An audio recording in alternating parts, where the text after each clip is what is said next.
A natural disaster turned people into zombies, and they didn't even have a choice in the matter. Those who managed to survive were hunted down, and among them was a pregnant woman, desperately trying to stay hidden from a creepy bastard who was following her. That day, luck seemed to be on her side. The monster's attention was drawn away by a couple in the hallway. But soon, more mutated humans showed up. The guy's girlfriend was killed, and later, he became the dinner for one of those filthy creatures. It was a bloody mess, the entire place crawling with monsters. And in the middle of it all, that pregnant woman tried her best to hide. But she was already bitten, and her body was starting to mutate. Time was running out. She needed to give birth before she turned into one of them. She stuffed a piece of cloth in her mouth to keep quiet and braced herself for the pain of childbirth. She could hear the screams of those around her, as everyone in the apartments was getting ripped apart. Her mutation was getting worse, but she pushed hard, determined to survive and bring her baby into the world before it was too late. 7 years later, the place is still crawling with monsters, and in one of the apartments, we find a little girl trembling in the quiet corner. She hears the heavy footsteps of a monster approaching. Panicking, she presses her hand over her mouth, hoping not to make a sound. But it's no use because the monster finds her anyway. In a desperate attempt to escape, the girl tries to run, but she's caught. The creature opens its mouth wide, ready to take a bite out of her. But don't be too sad. This mutated monster isn't about to harm her. It's actually her mother, and they're just playing a twisted game of hide and seek. Yes, the mutated creature is the same pregnant woman from 7 years ago, and the little girl is Chukbok, her daughter. Despite everything, the monster mother is grateful to have been blessed with the title of Mom. Later, Chukbok can be seen stubbornly insisting on going outside, but her mother refuses, which makes the girl very sad. She begins to cry, expressing her wish to go with her mom and find Gamdal. You might be wondering what Gamdal actually is, but you will know about it soon enough. The monster mother tells Chukbok to keep quiet, but the look on her daughter's face softens her heart. She gently tries to remind Chukbok that it's too dangerous outside, but she promises that she'll bring Gamdal back and return as soon as possible. Later, the monster mother roams the streets, where monsters still roam freely. As she walks, one of the creatures lunges at her. She quickly dodges and stabs it with her sharp tentacle-like thing. The monster is paralyzed and collapses to the ground. The sight of the fallen creature makes her mouth water, and she indulges in a feast. The taste is strange, but at least her hunger is satisfied. As she is done eating, she suddenly notices a couple of survivors struggling to fight against the mutated monsters. One man holds a torch, while the other aims a gun. The mother finds it odd that these fools are practically inviting their own demise by venturing here so late at night. What makes it worse is the fact that the torchlight and gunfire are only making the monsters more aggressive. Acting quickly, she throws 2 rocks at them. One shatters the flashlight, plunging the area into darkness, while the other strikes the guy with the gun squarely on the head. After putting the gunman out of commission, she viciously approaches the torchbearer. What happens next? Well, only the heavens know. Later, we see this guy wandering around, completely out of breath. Apparently, he's been attacked by some survivors who stole his weapon and supplies. As he looks for a place to hide, he suddenly encounters the monster mother. She quickly launches one of her tentacles at him to attack. Surprisingly, she stops her sharp needle mid-strike because, as fate would have it, this guy is actually Gamdal, the very person the little girl, Chukbok, had been talking about. The monster lady instantly pulls him into a hug, while Gamdal is sweating his balls because she nearly scared the life out of him. He is quite shocked to see that not only did she come to find him, but she somehow retrieved his backpack from the robbers as well. As for the robber who took Gamdal's bag, he now finds himself cornered by a horde of monsters. All he can do is cry out in terror before meeting a gruesome end as a delicious meal for the creatures. The scene then transitions to about 7 years earlier. We see a younger Gamdal wandering around aimlessly, searching for something seemingly useful, and that is when he stumbles across a flashlight. After getting his hand on this treasure, he considers heading back, knowing venturing further might mean running into monsters. But curiosity wins, and he ventures deeper inside. As he walks through a desolate building, he notices noise coming from one of the rooms. Cautiously, he approaches with his gun raised and flashlight pointed ahead. What he finds is shocking, a limbless monster crawling on the floor. Gamdal has no clue what's going on. Maybe this monster was attacked by something, but either way, it's a red flag. He spins on his heels to leave, but just as he's about to go, he hears a voice coming from the same room down the corridor. He musters up the courage to investigate, even though he could have easily walked away and searched for somewhere else to hide. But he's intrigued by the sound, a faint noise that seems almost impossible to hear in a place like this. What he sees is absolutely surprising. There's a string aimed at his throat, terrifying and surprising in itself. But what shocks him more is the sight of a bloodthirsty monster feeding a baby, which is far more startling than anything he could have imagined. This is how he met her. And now, in the present, that same mother is taking down monsters like they're nothing. He's absolutely fascinated and, honestly, pretty glad to have such a strong and powerful woman as his wife. Suddenly, they reach a dead end of the building. The only way to escape the monsters pursuing them is to jump over. The guy pulls out his gun, confident he can take care of things. But just as they both prepare to face the horde of monsters ahead, someone suddenly yanks Gomdal from behind. The girl quickly grabs his hand and clutches an iron rod jutting out from the floor, refusing to let go of her husband. On the other hand, Gomdal feels as if his leg is being torn apart by the force of the monster trying to push him down. The monster trying to snatch Gomdal is no ordinary creature. That disgusting bastard is absolutely eager for some fresh meat. Meanwhile, let's not forget about little Chuckbok. She's just laying around in her home, scribbling down drawings of herself, her mother, and Gomdal. She can't wait for him to return, as she's dearly hoping to play with him. Back to Gomdal, he's hanging in the balance between life and death. Monsters from above are trying to catch them alive, and those below are waiting for the couple to fall so they can feast on some fresh meat. Even the powerful mother is struggling to maintain her grip. Her hands are trembling, and she knows that if she doesn't act soon, they're both going to die here. Finally, she makes a decision. She lets go of the iron rod. As the monster pulls them down, she quickly uses her tentacles to grab one of the other monsters from the building and slams it down onto the huge monster's head. The big monster is disoriented, giving the monster mother a perfect opening. She drills her sharp needle into the monster's tongue, which had been holding onto Gomdal's feet. As the tongue finally lets go, the mother feels a wave of relief. Everything worked out perfectly. Now all they need to do is land properly, deal with the leftovers on the ground, and she can protect Gomdal. But it looks like Gomdal has some other plans. He grabs her closer tightly and lands right on the monster's filthy mug. Thankfully, the large bag Gomdal was carrying softens their impact, making the fall less brutal. Gomdal then quickly jumps off from the mouth of the monster and rolls over the ground in order to absorb the impact. Wasting no time, he regains his footing, grabs his wife, and starts running as fast as he can. The big monster, on the other hand, is absolutely enraged to see its snack escaping its grasp. As they run, the monster mother berates Gomdal for his reckless stunt. She points out that he got himself injured while jumping and running with her. Since he is Chuckbok's father, it would be a disaster for their family if he gets hurt. But Gomdal seems far more concerned about her. He apologizes, admitting that it's all his fault they're in such a dangerous situation to begin with. The monster mother can't help but think this guy is a total nutcase. He literally got himself injured protecting her, yet he's still more worried about her well-being than his own. While she's busy berating Gomdal about his safety, she is suddenly struck by a sharp fang that drills right through her belly. It's that same hungry monster fighting back with a vengeance. This creepy sucker isn't about to let its delicious prey escape so easily. Despite the large hole in her belly, the monster mother stubbornly claims it's just a scratch. But then, another monster grabs her by the throat.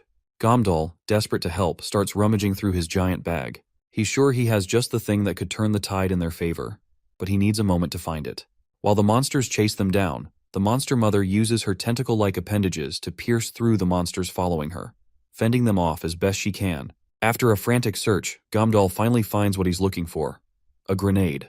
As soon as he throws them down toward the monsters, they explode with a massive bang, taking out several of the creatures in one go. The game is still on, though.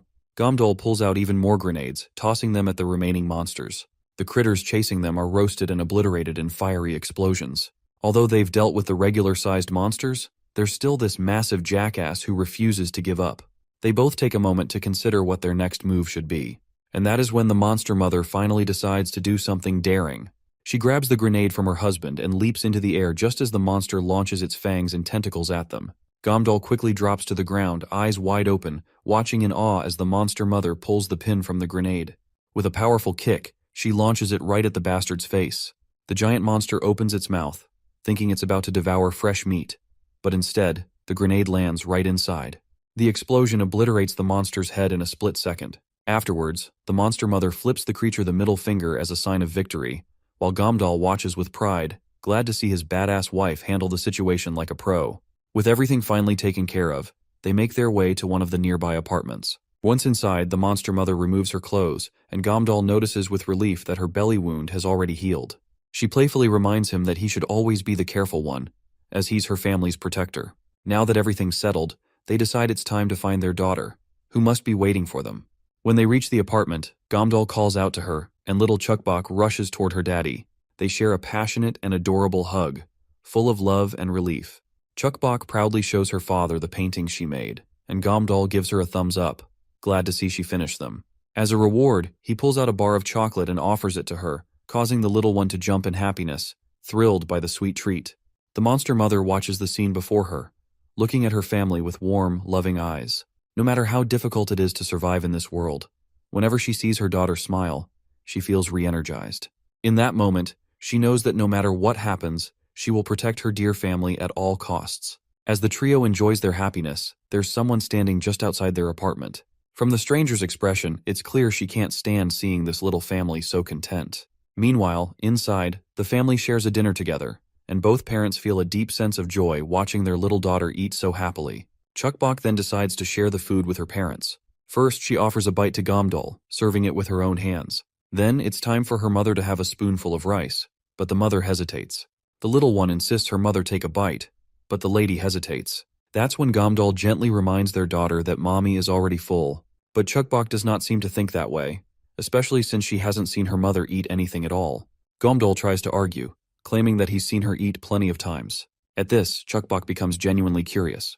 She wants to know how her mother eats food since she's never seen her do it before.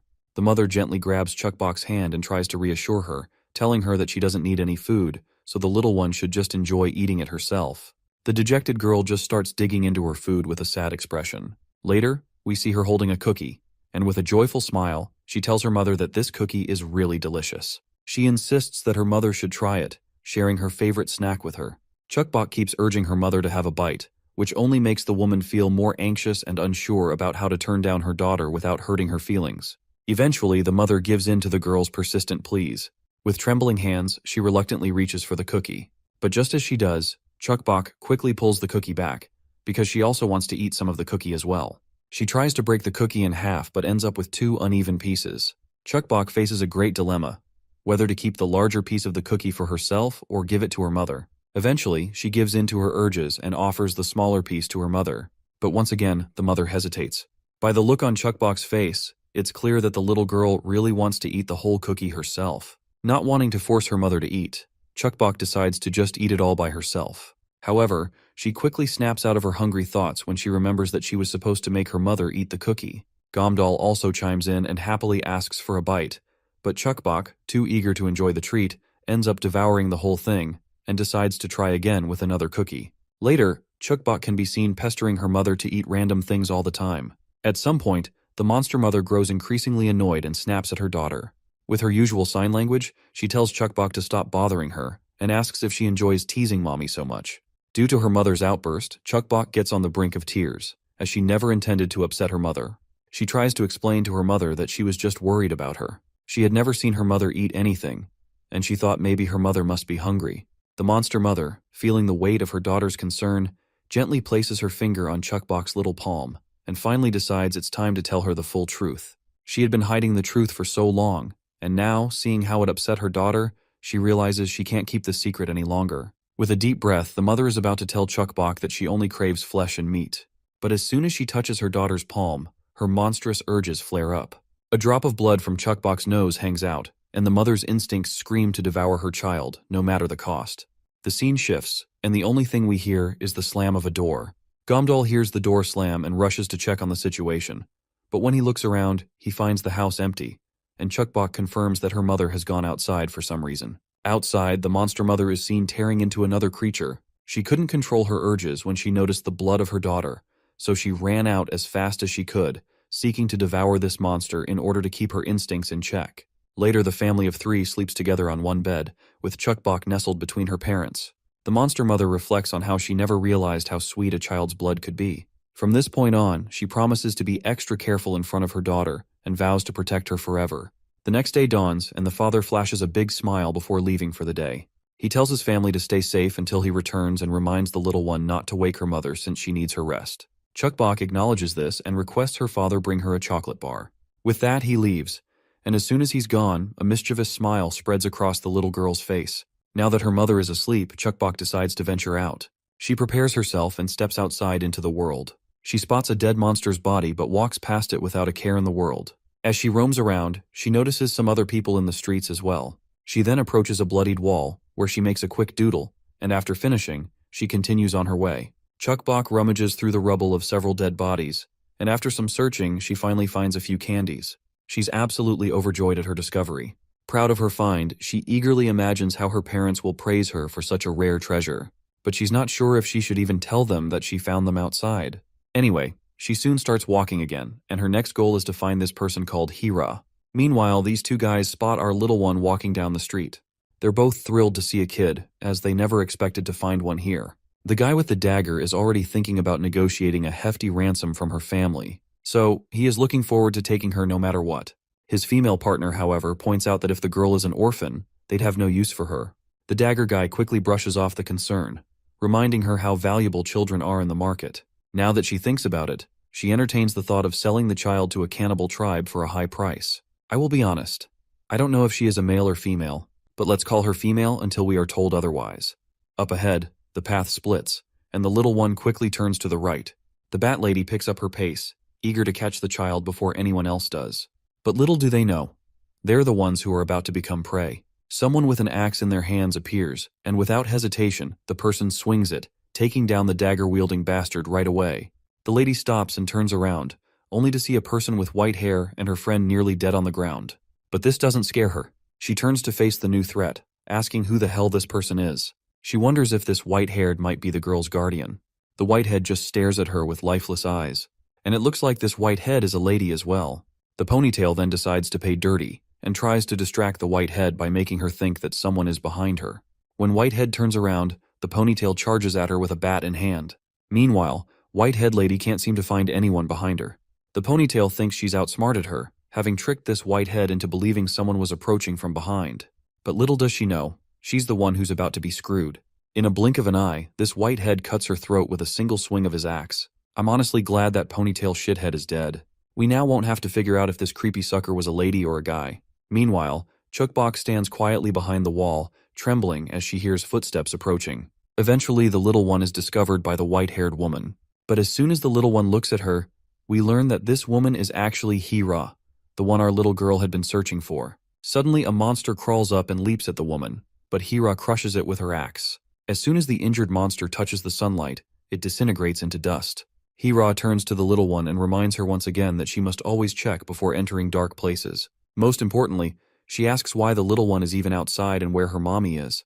Chukbok looks absolutely terrified, and eventually she ends up taking a bonk over her head. Hira had given clear instructions over the years. Always check for monsters before entering dark places. Always carry a flashlight or a weapon. Never go to a place where you hear strange noises. And never follow strangers other than mommy, daddy, and Hira herself.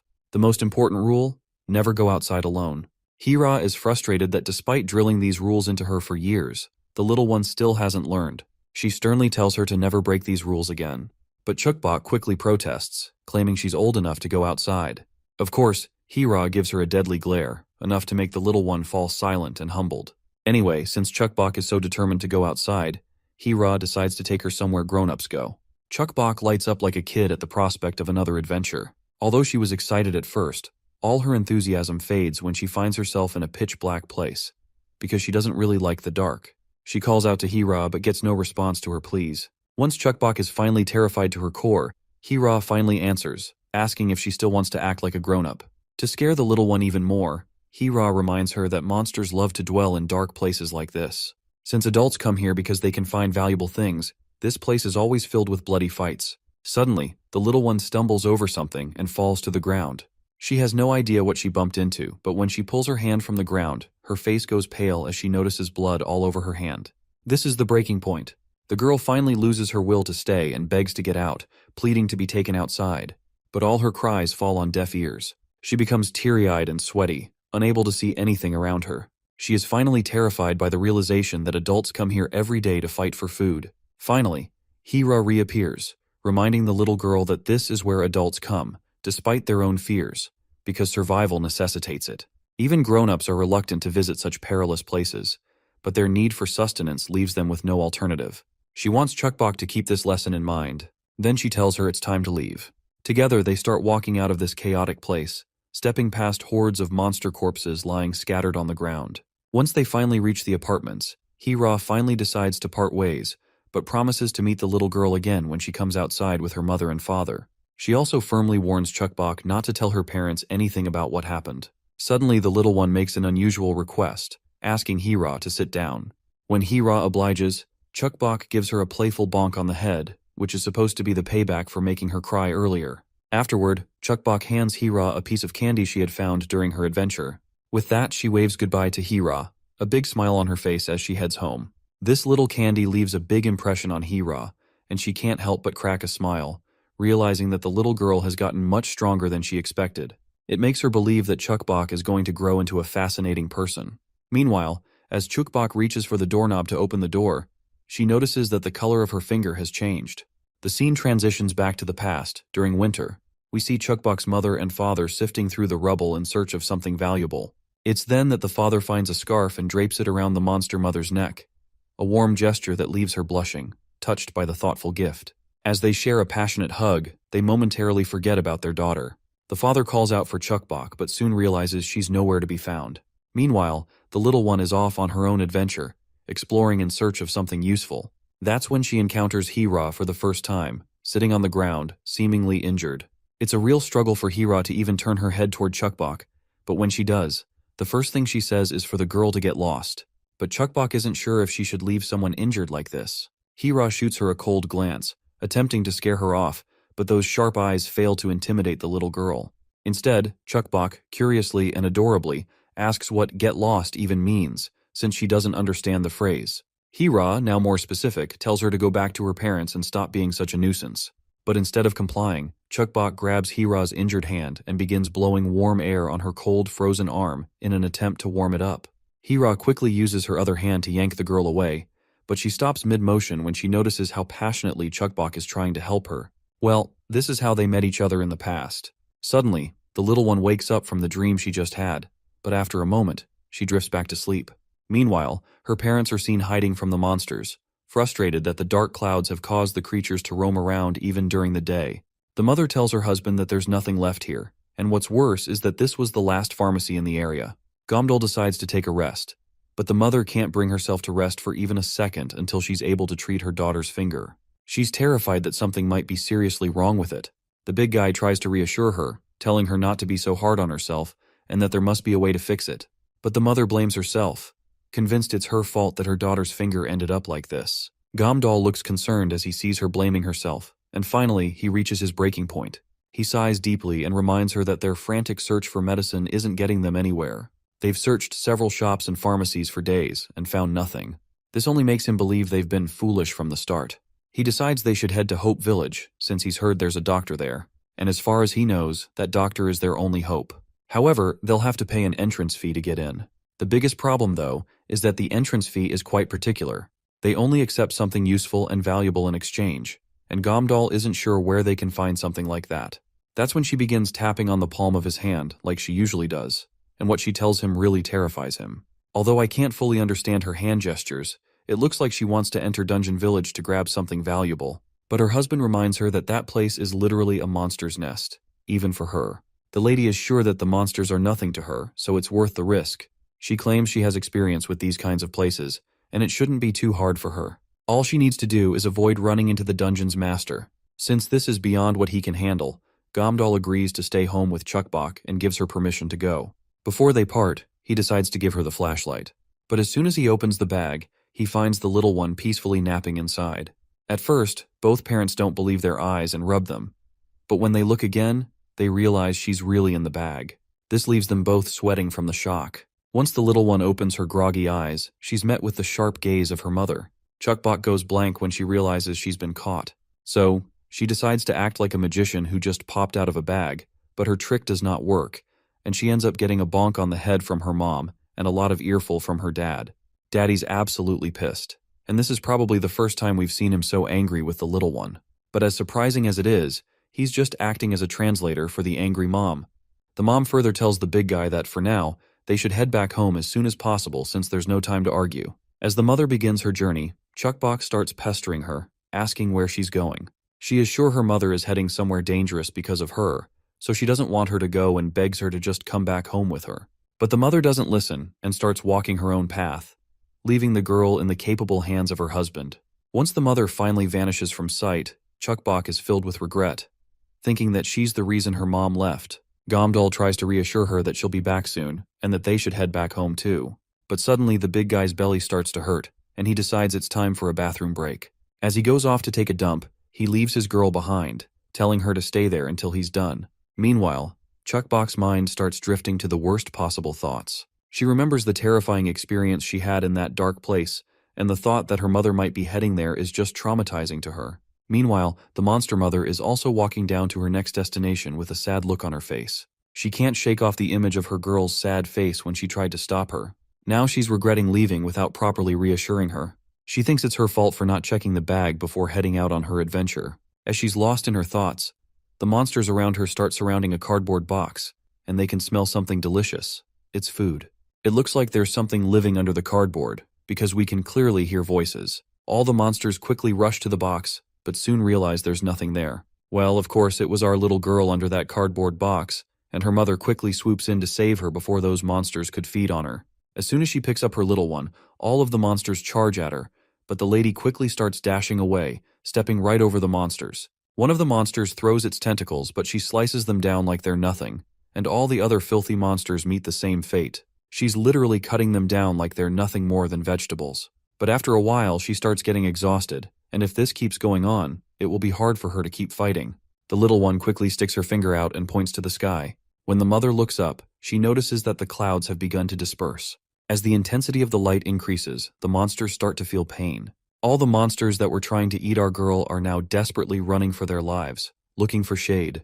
The mother has no choice but to head straight into the dungeon since the nearby buildings will be overrun by the panicking monsters trying to save themselves. Suddenly, a huge monster strikes the mother from behind, leaving the little one absolutely shocked. Despite the pain, the mother tries to swing her tentacle to take this bastard down. But this monster is too fast for its size, and unleashes a barrage of strikes right into the back of the desperate mother, who's doing her best to protect her child. Then, out of nowhere, someone throws an axe over the big fat bastard's head, knocking him down for good. The mother has no clue where the axe came from, but she doesn't have time to dwell on it and keeps running. We then see Gomdal arriving at the entrance of the building where the monster mother went. He looks absolutely wiped out from the sprint he had to take. The building is overrun with monsters, and he can't go any further to search for his daughter. He blames himself, thinking it's all his fault for leaving her behind to take a bathroom break. Meanwhile, the person who threw the axe to save the monster mother is revealed. It's Hira. She walks up to Gomdal, and he's absolutely shocked. He has no clue who this stranger is, but before he can say anything, she lands a brutal whack on his face, knocking him down. At the same time, the monster mother is scolding the little one for following her into danger. She's furious that Chuckbok didn't stay with her father like she was told. But then, the little one gently places her tiny finger on her mother's palm and tells her she was scared. She didn't want her mother to get hurt. Chuckbok explains that she knows how much her mother and father struggle to provide for her. They never let her see the pain they go through, but she knows it's there. She doesn't want her mother to feel pain anymore because of her. Instead, she wants to stay by her side and make her feel better whenever she gets hurt. The mother's heart sinks as she looks at her daughter, and she eventually sighs, giving her a gentle, heartfelt hug. On the other hand, the monsters are already swarming the area, so to hide Chuckbok, the monster mother slips her under her shirt and starts walking through the mindless monsters.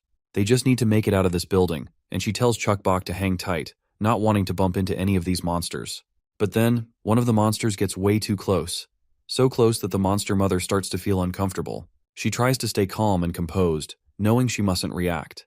If she does, it could provoke the monster, and Chuckbok would be in great danger. She whispers to the little one to not react to anything. The monster mother starts to feel like the monster is trying to whisper to her, telling her that what she's doing is all a pointless effort. But when she turns around to look, there's no monster in sight. She has no idea how a monster could disappear so quickly, but she just keeps walking, knowing the exit is almost there. Then suddenly, a giant hand appears and tries to snatch her. She quickly jumps away, and the giant hand ends up grabbing a bunch of other monsters along with it. At first, she's disoriented, not knowing what happened, but when she notices this giant hand, she realizes it's the master of the dungeon. This monster isn't even concerned with the other monsters. It's just grabbing anything it can get its hands on. The hand swings again, grabbing another batch of monsters, and unfortunately, that includes our monster mother. Luckily, it's only the mother who gets caught because Chuckbok had already fallen to the ground. But when Chuckbok sees her mother get caught, she bursts into tears. However, her mother tells her to run away. Surprisingly, Chuckbok listens and starts running in the opposite direction instead of stubbornly staying where she was. As the monster retracts its hand, the monster mother gathers all her strength and scratches the monster hard across its hand. The pain causes the monster to twitch, and it instinctively lets go of its grip. As soon as she lands back on the ground, she starts dashing to find Chuckbok. Meanwhile, somewhere in the building, we see this hot monster woman, who is likely the dungeon master. The scene then zooms back to Chuckbok, who's being chased by the mindless monsters. She's doing her best to outrun them, but tears are streaming down her face, and her next clumsy step causes her to fall. The monster is almost on top of her, ready to devour her, but just then, another monster kills the one about to attack Chuckbok. This only terrifies her even more. The other monsters stand on the sidelines, paralyzed with fear, while the dominant monster looks forward to claiming its prize. As soon as the monster touches Chuckbok, all her fear causes her to go completely bonkers, and she literally pees herself out of fear, all while calling for her mommy. But this bastard of a monster just grabs her and starts taking her toward its mouth. Suddenly, the monster's nose picks up a strange scent, and it quickly goes into panic mode. Not only it, but all the other monsters start sweating and panic sets in. They begin running in the opposite direction, as if their life is in danger. At first, Chuckbok doesn't understand what's happening, but then her nose also picks up a funky smell. Before she can react, she's hit by a blow from a monster behind her, and her candies fall to the ground. Out pops this mutated brat who literally punches her from several feet away with his bare hand. The poor girl quickly extends her hand to grab the candies, but the monster snatches them off the ground first. This brat's only goal is to play with her. Chuckbok begs him to give the candy back, explaining it's for her mom and dad. The mutated brat sniffs the candies, and without a second thought, pops one of them into his mouth. The sight leaves Chuckbok utterly devastated. Those were gifts for her parents, gifts she found after so much effort, but this brat just gobbled it up. Angry, Chuckbok quickly punches the brat hard in the face, causing the candy to pop out of his mouth. She starts pinching his face out of frustration, clearly disregarding the fact that this little sucker is a literal monster she is dealing with. The brat, in response, starts pinching her face too, and they both get caught up in this childish quarrel. As they go back and forth, it starts to look more like two kids playing around. Eventually, the brat finally gives up after getting beaten up by our girl and runs away crying. The lady, on the other hand, is just glad to have her candies back. The other monsters watching the fight are absolutely in awe. They're literally sweating bullets, shocked that she defeated that brat like it was nothing. They're stumbling in front of her, and as soon as she sneezes, they scatter off in fear. Chuckbok has no clue why they're running, but as she thinks about it, she remembers that bad smell. She wonders if it's because of the stinky, gross smell she got from the brat, which probably made all the monsters run away. This realization boosts her confidence. Now she feels like there's literally nothing to fear. With that confidence, she starts running forward to find her mommy. But suddenly, her dash is stopped when someone grabs her from behind. Bokchuk hears two monsters talking to each other. Based on Bokchuk's smell, they mistake her for the dungeon master's child. And what freaks them out more is the fact that she's human. They quickly realize that she must have had close contact with the dungeon master's child. She's soft and squishy, so they decide to take her with them. By the way, this monster lady's name is Da-Yan. As they pinch the girl's cheeks, she trembles and says she wants to go to her mommy, asking them to help her find her. Da-Yan pretends to be concerned when she hears this, but then she creeps up with a twisted smile, saying she'll be her mommy now. They tease the little girl a bit, and then Da-Yan's companion asks if they should hand her over to their father, but Da-Yan insists on keeping the girl for herself. However, the hooded monster reminds her that they're here to help their father capture the dungeon master and eat him. So, they should give this little girl to their father as a nutritious snack. But Da-Yan reminds him that she's the one who found this little one, so she at least deserves one of her arms. This leaves Chuckbok absolutely terrified, while the hooded monster starts drooling at the thought of taking a bite out of her. Chuckbok trembles in fear, and right now, all she wants is to find her mommy. But then, she decides to do something in order to get herself out of this situation. She quickly spins around and starts calling out for her mommy. When the other monsters turn to look in the direction Chuckbok is shouting, our little lady takes her chance and bolts out of there as fast as she can. The monsters just laugh, thinking it's cute how she looks running away with her tiny legs. But they quickly start following her with vicious plans in mind. Just as they're chasing her, they encounter a horde of scared monsters, and Chuckbok takes advantage of the situation by running into the crowd to hide. The hooded monster slashes down all the other monsters in his path. But at the very least, they have slowed down a little, giving Chuckbok even more time to run. Da-Yan launches one of her tentacle-like appendages, and she also starts taking down monsters as well. All the while, Chuckbok just dashes down and fades into the darkness. She stops and hides behind a pillar to save herself, but one of those filthy bastards quickly catch up to her. They promise to become her family and tell her to come to them. But the little one is just so scared at this point, she might faint. It looks like her fear has started to cause her finger to mutate on its own. When she swings her hand, the impact of her finger literally cuts the hooded bastard's hand. At first, the hooded bastard feels the pain, but it quickly intensifies, and slowly his entire hand starts to ache like hell. He spends his final moments writhing in agonizing pain, feeling like it's burning. Meanwhile, Chukbok has no idea what in the world is going on. She just stares at her hand. Meanwhile, Dayan can be seen chomping through other monsters. She has no idea where her hooded friend has gone, and the thought of him eating that girl on his own is making her furious. She wants to be the one to take a bite of that soft skin, especially since she's never experienced anything so tender before. The idea of devouring a child is both thrilling and maddening to her. The lingering taste and smell of the girl's skin on her hand are enough to make her drool.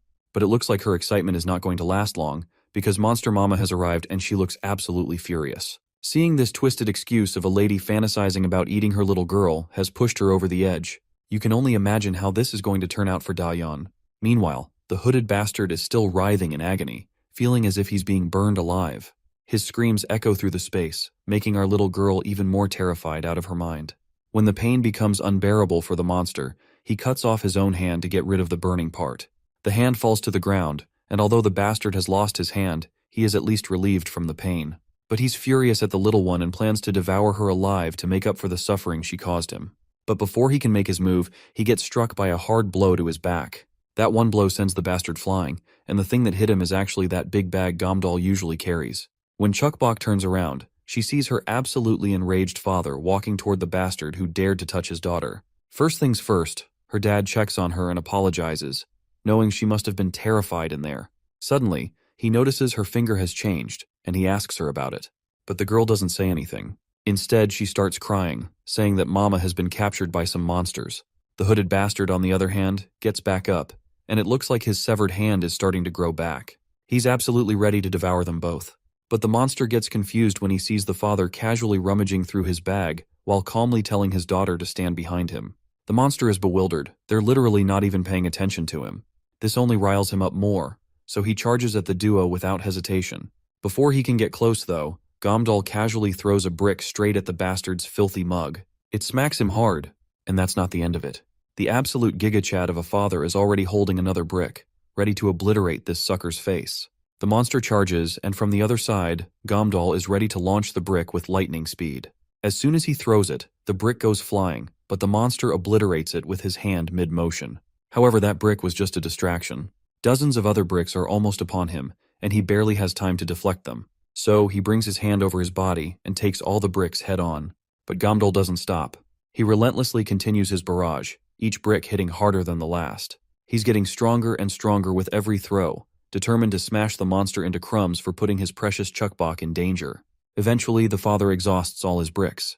That's when the monster takes his chance, grabbing Gomdal with his tentacles, making it hard for the poor father to move. The hooded bastard is feeling pretty smug, thinking that since Gomdal is out of bricks, this'll be a piece of cake for him. He tightens his grip on Gomdal's throat, leaving the poor guy struggling for oxygen. Meanwhile, the monster is having the time of his life watching his prey struggle. But then, the monster suddenly feels a chilling presence behind him. Before he even realizes it, Hira cuts his filthy hand clean off. The bastard's bald head is left sweating, realizing he's getting screwed over. Meanwhile, Hira looks as menacing as ever, telling this bastard to get ready to be completely screwed. The monster quickly starts to withdraw, but Hira chases him down with equal ferocity, going toe-to-toe with him. When he tries to swing his tentacles at her, she cuts them down like they're nothing. The father watches in awe, amazed that she cornered this monster with just an axe. Not only that, he's seen her slaughter countless monsters on the way here, and it makes him question how she still has the strength to do all this. She doesn't seem like a woman. She's literally a monster, a powerhouse. While the hooded monster is fighting, his mind drifts back to a moment when he was with Dayan. There was another alien-like monster who questioned both the hooded guy and Dayan about what makes monsters different from humans. Dayan confidently replies that monsters are dumb, while humans are not. The alien-like monster agrees, adding that humans are cunning and quick to adapt to their surroundings, but they are too weak. Monsters, on the other hand, are strong but idiots who act purely on instincts. So, in comparison, both have distinct strengths and weaknesses. Meanwhile, the monster claims that he and someone like Dayan aren't as weak as humans, nor as stupid as monsters. Instead, they have the strength of both humans and monsters, and even monsters don't want to mess with them. This, he says, makes them the ideal species for surviving in this kind of world. According to him, someone like them, who are part of a cannibal tribe, are the chosen ones. He tells Dayan and the hooded bastard to be proud and grateful for it. Both agree, and the hooded bastard even addresses this ugly monster as father. I suppose he's the top dog they wanted to present Chuckbok to. With that, the father orders both of them to take down the child of the dungeon master, while he himself goes after the dungeon master. In the present, as the fight rages on, Gomdal notices the hooded bastard about to make a sneaky move, so he quickly updates Hira. The lady, relying on her sharp instincts, ducks down to avoid the attack, then follows up with a deep cut into the bastard's belly, forcing him to stagger backward. But even after taking all that beating, the monster is sure that she can't defeat him. Just as his father said, he claims that he is the chosen one, and she can do nothing to stop him. As he heals himself, he makes it clear that everyone is going to die here. With that, he charges back at her, but Hira stands her ground, not moving. It seems like she has no choice but to face this bastard head-on. But before she can get screwed over, the scene shifts to Monster Mama, who is relentlessly cutting down Dayan. Dayan is bewildered when she realizes that this monster woman has yellow eyes just like her father. But why is she attacking her like this? Not to mention she's extremely strong, and Dayan finds out the hard way. One crushing blow from Monster Mama leaves Dayan's mouth leaking blood. But Dayan finally decides to get serious, and is ready to see what our mama is capable of. Her tentacles quickly start transforming into something like centipede-like appendages, and the length and size of her tentacles increase as well. She throws her tentacles right at Mama. But Monster Mama isn't a slouch either. She gathers all the energy in her hands and slices through all of the tentacles heading her way. At this point, we can clearly see that Dayan is struggling to get toe-to-toe with her. Meanwhile, it looks like Mama's power has been cranked up to another level. No matter how many times Dayan tries to strike with her tentacles, Mama just dodges them left and right, which only serves to annoy Dayan. The back and forth continues, with Mama slowly overpowering Dayan. At one point in the battle, Mama finally gets close to Dayan, and her sharp tentacle is only a few inches away from piercing Dayan's face. But since Dayan can't dodge the upcoming attack, she puts her hand in front of her, at least saving her face from getting screwed over. That back and forth has really taken a heavy toll on Dayan, and she can barely stand. Meanwhile, Mama just stands there, cool as a cucumber. What's even more troublesome for Dayan is that the injury Mama just inflicted is not healing, and she can't even feel it. At first she didn't realize it, but it looks like all of her injuries from this battle aren't healing either. This makes her think that maybe Mama is using poison, but by then, it's already too late for Dayan to realize this. All she can do is tremble helplessly. Since it's already a life or death situation, she decides to use her final resort. She quickly rips off her injured tentacle, which isn't healing, and she also separates her injured hand from her body. Then she launches at Mama like an angry cat. Mama finds it a drag and definitely has no time for this child's play, since she needs to find Chuckbok. So, she decides to end this right here. But Dayan gets closer to Mama and quickly sprays some blood pouring out of her severed hand. The blood quickly starts blinding Mama's eyes, and this cowardly bitch begins to run for her life as fast as she can. Her first task now is to fight her hooded fellow, Chaegun, because if he's with her, she might have a chance of winning. But the said Chaegun is also getting his ass kicked by Hira, and by now, he's lost all of his limbs. He's in no position to do anything to defeat his enemy. Meanwhile, Dayan is running full speed, calling out to Chaegun. But it's clear that Mama is not going to let this bitch off the hook that easily, and she's definitely not backing down until she gets her daughter back, who she believes is kidnapped by these suckers. The scene switches back to the exhausted Chaegun. Although his entire body is bruised, his ego is even more bruised, because he can barely stomach the fact that he's getting his ass handed to him by this human, whom he considers nothing more than a weakling. Hira points out the confusion etched across the bastard's face, and she's sure he's wondering how a human, far weaker than a monster, could be stronger than him. But she lets him know the hard truth that she's not weaker than him. With that, she slams the bastard's head, leaving a gruesome splattering noise that echoes throughout the place. As surprising as it is, the splattering noise wasn't because of Hira's head smash. It was actually the sound of the monster piercing his own chest with his own hand. He believes that dying by his own hands is a much more honorable death than dying at the hands of this bastard of a lady. He's confident his father will never let her live after this. With that, he loses his life on the spot. Right at that moment, Dayan walks into the scene, only to be devastated when she sees that Chaegun is done for. But before she can even process the loss, she's whipped across her back by none other than Mama.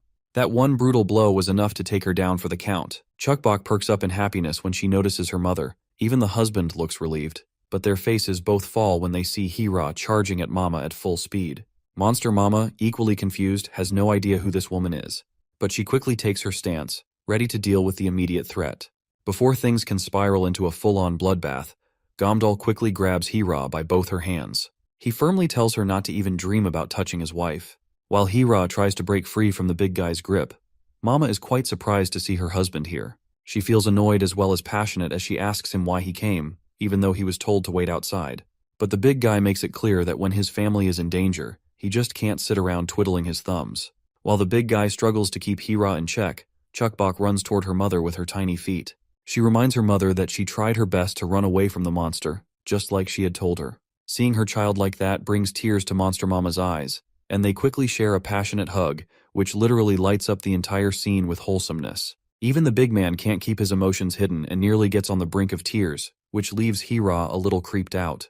While the hugs are being exchanged, Hira notices Chukbok's mutated finger, which literally pisses her off beyond belief. She goes into a full-blown tirade, berating the parents for not taking care of their child. She believes that their carelessness has resulted in something truly terrible. Not only that, they didn't even notice a change in their daughter, which just pisses her off even more. Just as she's saying all these harsh things to Monster Mama, Gamdal chimes in, because he can't stand anyone shit-talking to his wife. He lets Hira know that it was all his fault from the beginning, so she shouldn't be taking it out on his wife. But Mama quickly silences her husband. Once again, she uses him as her translator and conveys her utmost gratitude to Hira for saving her life. She further admits that everything that happened to her daughter is her fault. After they collect supplies here, they will head to Hope Village for her treatment.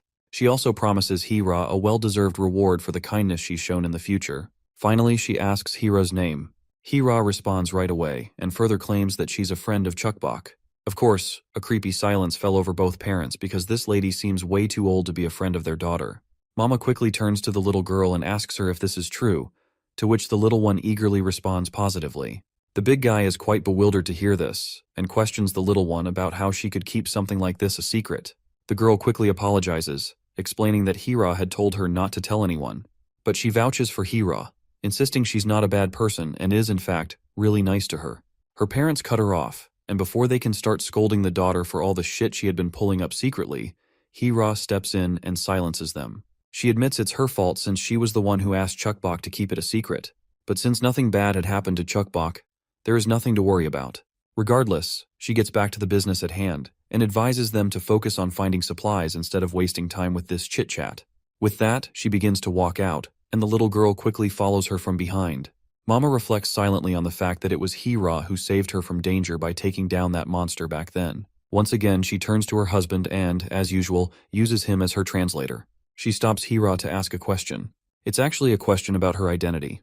Who exactly is Hira? Hira doesn't respond immediately. When she does, she simply says she's just Chukbok's friend, nothing more. Without giving them time to linger on the matter, she tells them to get moving because there's no time to waste. As they walk away, we catch a glimpse of Dayan, and it looks like she is still alive. Anyhow, our party makes their way forward, cutting down zombies left and right. Eventually, they reach a warehouse that's apparently full of supplies. Chukbok and her father eagerly open one of the boxes, and their eyes light up when they see what's inside. It's actually a stash of snacks, enough to make anyone's day. The father quickly throws all of the delicious snacks into his backpack, confident that this haul will be enough to pay for Chukbok's treatment. Meanwhile, Monster Mama stands silently in the background. Her mind is still fixated on Hira's identity. Mama knows that Hira is not a regular person given how good she is at battling. Mama can't deny the fact that Chukbok is still alive because of her. Yet, there's something else. Something strange and uncanny about Hira that Mama can't quite figure out. The way Hira carries herself, the way she fights, even her calm demeanor, it all feels suspicious. But no matter how hard she tries, Mama just can't put her finger on it. Anyway, after picking up a bunch of supplies, they continue their journey. Chukbok is enjoying a piggyback ride on her father's back. Suddenly, Monster Mama senses something unusual deeper in the tunnel and slams on the brakes immediately. Out of nowhere, two giant hands emerge, forcing everyone to start running in the opposite direction. But whatever that thing is, it's incredibly fast, and they can't outrun it. To make matters worse, a group of monsters stands right in front of the hallway, blocking their way. However, luck is on their side, because these monsters are just as terrified of what's chasing them as the group is, so they turn tail and begin running for their lives. As they sprint down the tunnel, they spot a fork ahead, but they're not sure which direction to take. Just then, the massive hand zips past the big guy's right shoulder, and it quickly blocks off the path to the right. Seeing this, it doesn't take them long to realize that the dungeon master is trying to toy with them. With no choice left, they turn to the left, and Gamdal is confident that the exit is just ahead of them. However, the massive hand continues to chase them down, and they finally make it out alive.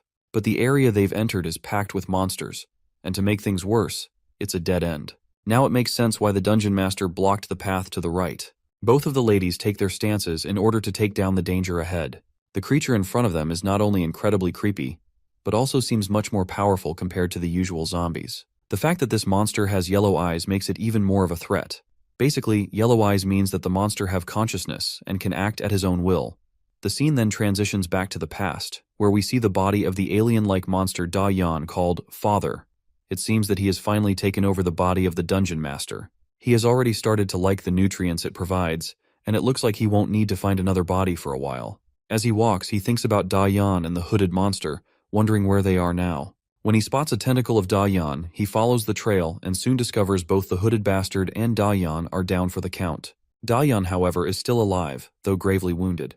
He approaches her and asks her, "Who did this to you?" For a moment, Da Yan thinks she is looking at the dungeon master himself, but her father quickly clarifies and just tells her to explain who did this to her.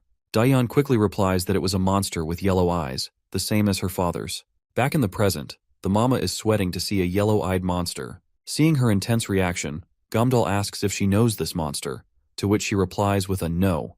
As far as Mama remembers, she's sure this monster couldn't speak before, but the only thing that has changed about it is the eye embedded in its chest. The monster, on the other hand, quickly grows disgusting giant limbs beneath its feet. Although Mama doesn't know anything about this monster, this yellow-eyed bastard seems to know about her, and he wants her to return the body she stole from him. Hearing this, Gamdal asks his wife if she took anything from the monster. Of course, Mama has no clue what the hell this piece of crap is talking about. The monster, however, isn't surprised that Mama doesn't recognize him in this new form. But it doesn't really matter if she remembers or not, because he plans to kill her and take the body back. Right then, Hira steps forward and tells the big guy to just keep Chuckbox safe. She further tells him not to interfere, as she'll handle this no matter what. But before Hira can step forward any further, Mama stops her, saying she plans to take on this monster. She's not sure if she can kill it, but at least she can try to stop it. To do that, she'll have to go through extreme pain while using her trump card, but she has no choice. With that, she starts to grow her fangs, and they begin to turn red. Not only that, but she also grows another sharp needle out of her tentacle, which is also completely red. After all that pushing, she's utterly exhausted, but she's sure she has to hold it in. Gamdal's jaw drops when he sees her using her trump card in a fight. Seems like this is serious shit if even her husband is freaking out. Anyhow, Mama then quickly launches herself full throttle to stop the monster. Meanwhile, more and more monsters soon start to swarm the place, so Hira decides to take these critters while Mama is busy dealing with the big boss. That one-eyed bastard is just fascinated by the red needles Mama has, and that's one of the reasons he wanted to take her body. He quickly unclenches his giant hands, but Mama doesn't hesitate and just cuts through them like they're nothing. The yellow-eyed bastard's eyes turn black as he gets angrier, seeing that he's gone through so much to get this body, but she destroyed his hands like they were nothing. Now he's unable to use them since both of his hands have become necrotized. Mama continues her dash toward the ugly one-eyed bastard, and just before she can land a hit, the monster uses its tongue to grab her by the feet, causing her to freeze just inches away from her target. It turns out this one-eyed bastard intentionally let Mama get close, so he is feeling quite thrilled that Mama fell for his farce. Mama quickly tries to retaliate with her own tentacle, but the bastard hoists her further up in the air and then throws her crashing to the ground. The crash is brutal, and the sight leaves poor Chuckbach in utter panic. The monster, on the other hand, keeps pounding the hell out of her. At one point, it gets too much for Chuckbach to watch, so she dashes full throttle to save her mother. The yellow light in Mama's eyes quickly fades with the brutal impact, and she drifts into unconsciousness. There, she finds herself just running with no direction. The tentacles on her back suddenly grow, and she sweats as she feels this strange sensation in her bones. She tries her best to get rid of it, but fails miserably. However, she eventually succeeds in removing the tentacles from her back. But her fear only grows when she notices this parasite she just separated is now walking toward her and quickly lunges at her. She braces herself for the worst, but she soon snaps out of the nightmare when she hears her little one calling to her, and the yellow light in her eyes comes back. Chuckbach is literally standing in the middle, between her mother and the monster. With her mutated finger pointed at the monster, she starts to berate this piece of shit. The monster mother, on the other hand, trembles as she desperately tells her little girl to just run away. Meanwhile, Hira and Gamdal are already busy with other monsters, so they can't do much other than watch in anxiety. Mama gathers her courage to protect her little one, even though she's not even in a position to move an inch. That yellow-eyed bastard, on the other hand, looms over the little one. He gets quite curious as he sees Chuckbach and asks her if she's human or perhaps a monster, because as far as he can see, her finger is mutated, and he is dying to know how she got a part of his body. Well, I'm not sure what he means by that, but let's wait and see what this one-eyed monster is making a fuss about with his body and all that. The little one just snaps at this bastard, telling him to leave her mother alone. Now that the one-eyed bastard is curious about such a rare specimen like Chuckbok, he decides to take her along with her mother and rip them apart to check them out from the inside. Hira is absolutely boggled to hear this. As the monster's giant hand looms over them, the monster mom tries to tell her kid to just run away. But the little one stubbornly sticks to her guns, even though she's absolutely terrified, because she wants to protect her mother at all costs. Seeing how her little girl is trying her best not to give up, this also ignites a fire in the mother. She's going to protect her family at all costs, so she hugs her little one as tightly as possible. The monster's hand is almost upon them, and in the next moment, it slams directly onto them. While both Hira and Gamdal are in absolute awe, that yellow-eyed bastard just snickers after finally getting his payback. But well, we all know it's not that easy to take Mama down. She retaliates so fast that the yellow-eyed bastard can't even tell where all these hits are coming from. All we can see is the monster splattering blood from all over its body with each hit. After that barrage of attacks, Mama finally makes a safe distance. The monster is literally in shambles, its entire body wrecked, and all of the flesh it had started to melt like butter.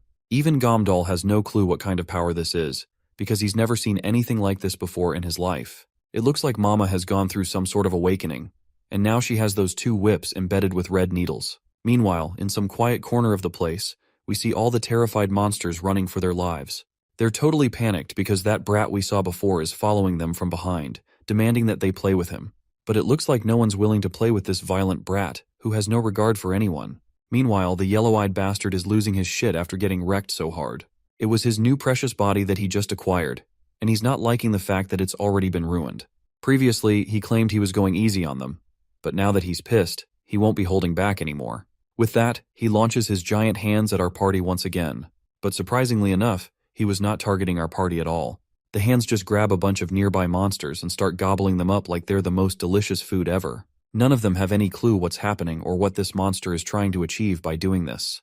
But when we look at the monster, it looks like he's gotten even stronger and regenerated his body after gobbling up all the nearby monsters. Now he's grown humongous in size. Gamdal is just left sweating all over his body when he sees this giant monster in front of him. Mama quickly tells Gamdal to grab the girl as she plans to take on this monster. But Gamdal doesn't seem to vibe with her idea. He's more thinking about running out of here alive. But Mama quickly puts reassuring hands over him in order to calm him down. But the big guy feels really pathetic about himself. To think that he's such a weak husband just pisses him off. But he promises to protect Chuckbok with his life. Before she heads off, the big guy and the little one both cheer her on to just kick the monster's butt. Mama flashes a smile and walks toward the monster, who instantly tries to crush her under its giant hand. The monster finds it ridiculous that Mama is trying to protect these pathetic humans she calls family. He reminds her that he also has a family, where his kids follow all of his commands as an act of repayment for all the trouble he went through to raise them. This, he believes, is what a true family is all about. But Mama isn't backing down. She quickly appears right behind the one-eyed bastard and lets him know that this isn't what family is supposed to be like. To her, it sounds like he's just been treating them like his personal slaves. Without wasting a second, she unleashes her red needles at the bastard, but the yellow-eyed monster conjures a shield of flesh just in time to block the direct hit. The needle burns away the flesh on impact, but it doesn't quite get through. The monster then swings his massive hand, but as soon as it connects with Mama, she sinks her fangs deep into his hand. The flesh around her bite quickly starts to burn away, and she continues to pierce the monster's hand wherever she can. At one point, the monster grabs her foot with his fleshy hand and clenches it into a fist, trying to make her immobile. The monster is furious to see that she has ruined his one arm, so he decides to make her pay. He tightens his grip, determined to crush her bones and organs. As the pressure intensifies, the pain becomes unbearable for poor Mama, and she can feel herself losing consciousness. Suddenly, the monster tumbles to its knees, and thankfully, it loses its grip on Mama. Turns out, his leg has been cleanly cut off, and the one responsible for the deed is none other than Hira. She quickly tells Mama to run while she buys them some time, but we all know that's not going to happen. Mama gets back up and launches herself at the monster, and Hira follows suit, both of them attacking with precision and skill. Gamdal is in total awe, watching these two equally skilled fighters take on the monster with such finesse. At this point, he has no doubt that victory is in the bag. But just when things couldn't get any stranger, a familiar voice of that annoying kid who just wants to play echoes in the background. This leaves Chuckbok shocked, because this is the same unmistakable voice of that brat who took her candies. Meanwhile, Mama is giving it her all in the fight to protect her daughter.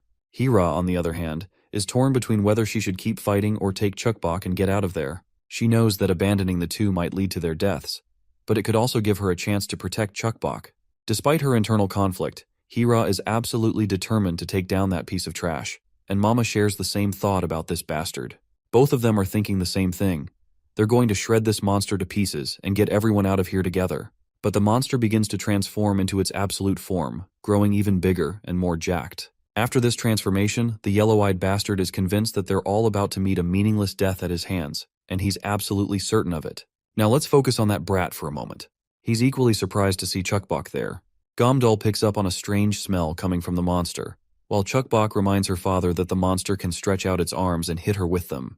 Gomdal looks a bit unsettled, noticing how furious this little brat is. And why wouldn't he be angry? After all, he was just beaten up by our girl not long ago, like some helpless kid. Our little girl, just as annoyed and unpleased to see him, sticks her tongue out to tease the brat. This sends the brat into a rage and he starts running toward her. But Gomdal quickly scoops up his daughter and tries to shoo the kid away. To his surprise, the brat stops in his tracks and he even starts to stagger back. Gomdal is taken aback to see such a sight. To think that this monster is actually staggering backward from just a simple gesture of his leg. It makes him wonder if this brat is actually weak after all. But something doesn't add up. If the brat were weak, he would have just run away like the others. So Gomdal can't figure out why this kid even came here. Suddenly, the brat's eyes land on the commotion nearby, and he is left in awe when he sees his mother. As we already know, he's the child of the dungeon master.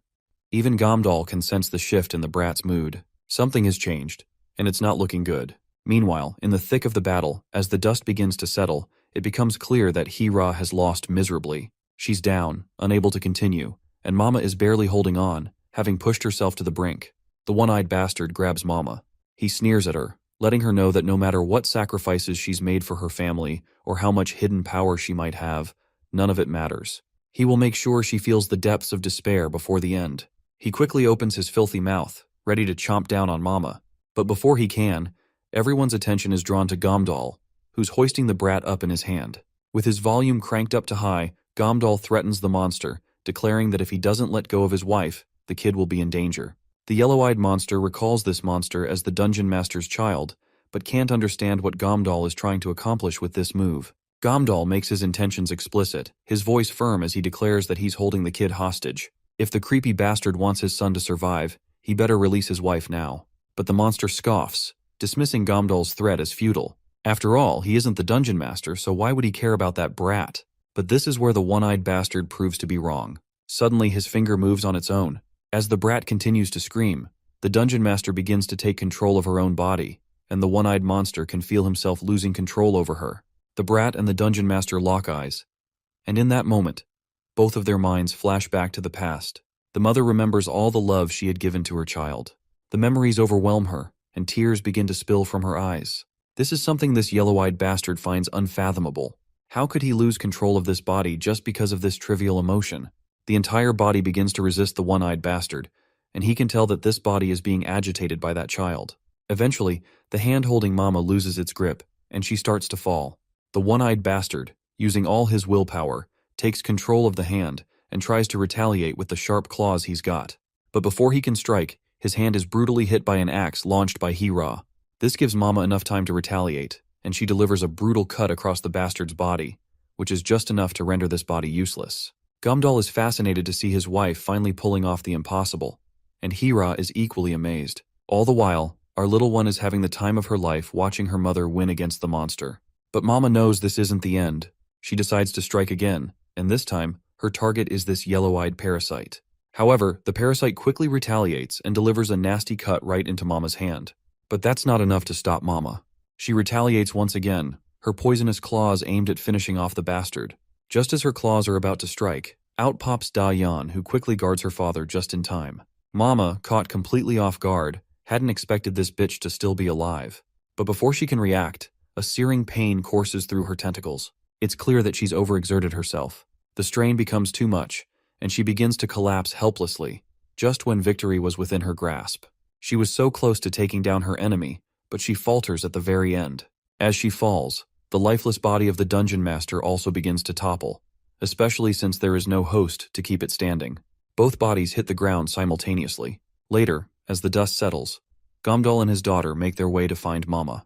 To their surprise, their gigachad of a lady is standing right in front of them. Mama is standing, staring at the lifeless body of the dungeon master. She's pissed that she missed the parasite, but at the same time, she's relieved that the fight is finally over. However, we soon realize that the dungeon master hasn't actually died yet.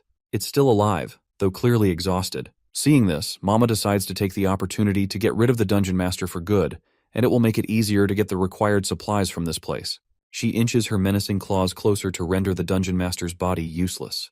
But just as she's about to strike, she's stopped by the dungeon master's brat, who's in tears, seeing his mom lying helpless and almost lifeless on the ground. The mother and child are trying desperately to communicate with each other, their voices filled with pain and love. All the while, everyone else watches this heart-wrenching scene of a mother and child reconnecting.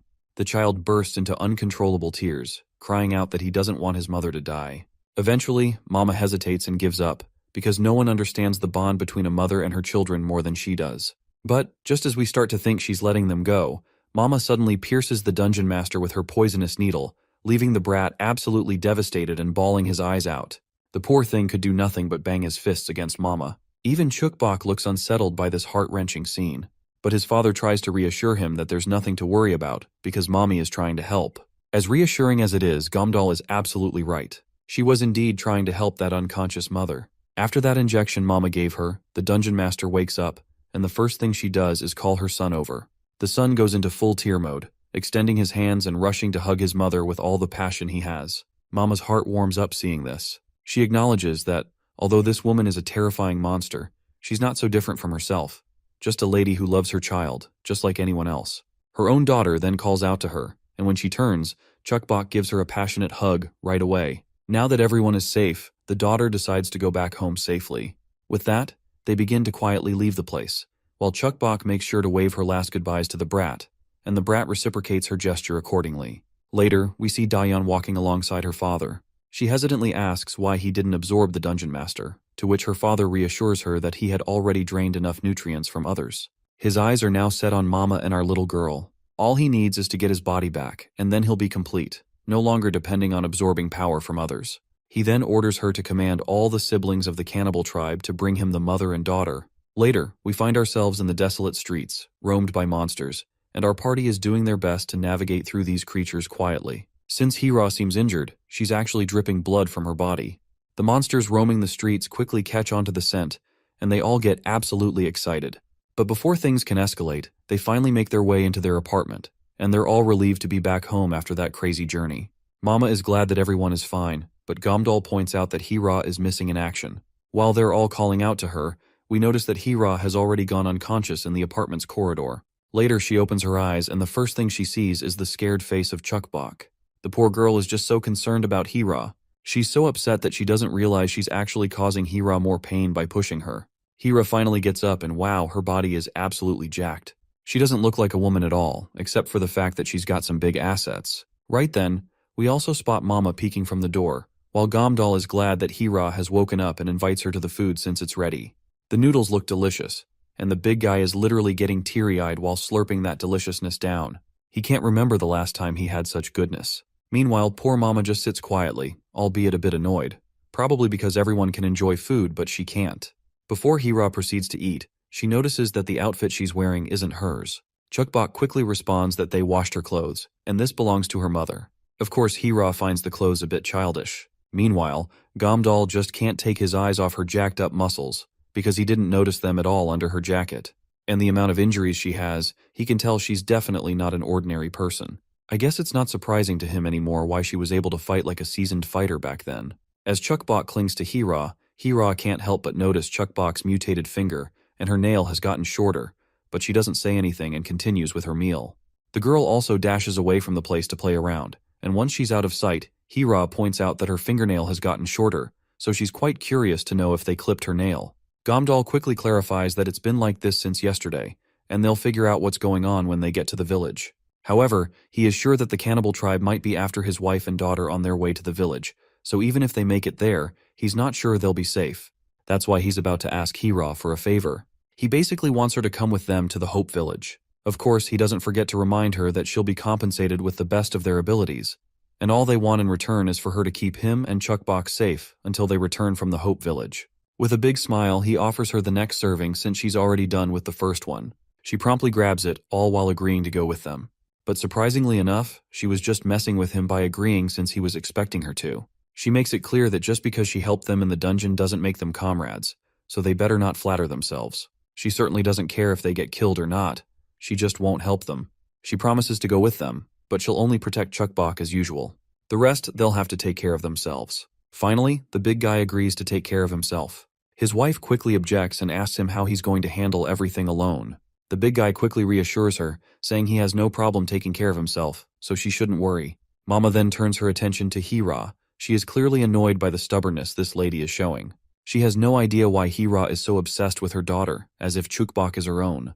Right at that moment, an angry Chuckbox storms in, totally pissed that no one came to find her. Hira quickly agrees to play with her, and in an instant, the little one's mood shifts from angry to happy. But just as things seem to settle, her mother grabs her and tries to push her to the side, but Hira is just as stubborn. She grabs the little one by the other hand and pulls her in the opposite direction, trying to get her on her side.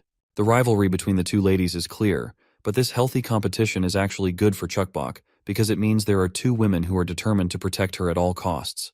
While both women shoot literal daggers with their sharp gazes, the poor father just continues slurping down his noodles. He is just relieved that Hira is tagging along with them. Now all he needs is a good vehicle to accommodate 4 people. The next scene transitions to a group of bullies chasing down a girl with yellow hair. She notices a room in front of her and quickly rushes inside, but soon realizes that she's entered a restroom, and now there are no other paths for her to run. The thugs chasing her quickly get inside, and at this moment she finds herself in a nightmarish situation, with no way to escape. But before we find out what happens to her, the scene transitions back to our party. They're apparently checking each and every vehicle one by one, but they haven't found a single car that's functional, even though they've already tried about 20 of them. Gomdal has no clue how to proceed in this situation, but right then, Hira tells him to just keep moving, and she promptly begins to walk. The big guy reminds her that it's dangerous to go out like this, especially since she hasn't fully healed yet. But the lady makes it clear that she won't sit back just to do nothing. Seems like Gomdal can't really argue with her, or can he? Anyway, he gives up on trying to change her mind and tells her to just follow his lead, but warns her to stay behind him. Hira quickly walks up to him and kicks him in the leg, causing him to wince in pain. With her point proven, she simply tells him to just stick at the back. As they walk, Gomdal can literally still feel the pain in his leg. Although he's grateful for her help, given how brutal she is, he's starting to think he might get killed by her before anything else happens. Meanwhile, the mother and daughter are having the time of their lives in their apartment, playing together as they wait for Gomdal to return with a vehicle. As they continue walking, they suddenly hear screams coming from the girl we saw earlier. The sounds seem to be coming from an apartment building nearby. Gomdal quickly looks in the direction of the screams, but Hira angrily yanks him back and demands to know if he's forgetting their main goal. She's clearly annoyed, questioning why this guy is thinking about helping someone else when he's barely able to handle himself. With a final cold glare, she tells him to focus on Chuckbox. Otherwise, she is going to head her own way. As angry as she might be, the big guy musters up the courage to raise his point. All she needs to do is just hear him out. But Hira is literally going berserk as she could hardly keep her anger in check. Meanwhile, the thugs have already tied the poor girl up with rope. At first they consider clapping her cheeks, but then one of the wiser ones decides to keep her untouched. She might be a good bargain to get some food in exchange for her. But one of them raises a concern. What if the village doesn't want her? To that, one of the creepy bastards decides to stick with the original plan. They'll clap her and abandon her somewhere. And honestly, this jerk is just hoping the village just refuses to take her as payment so he can keep her for himself. But it looks like their plan isn't going to be as smooth as they think, especially since Gomdal has crashed the party already and has immobilized 2 of those filthy thugs. He then delivers a solid kick to the one who was thinking about having fun with the innocent girl. The other bastards start running as fast as they can to save their lives.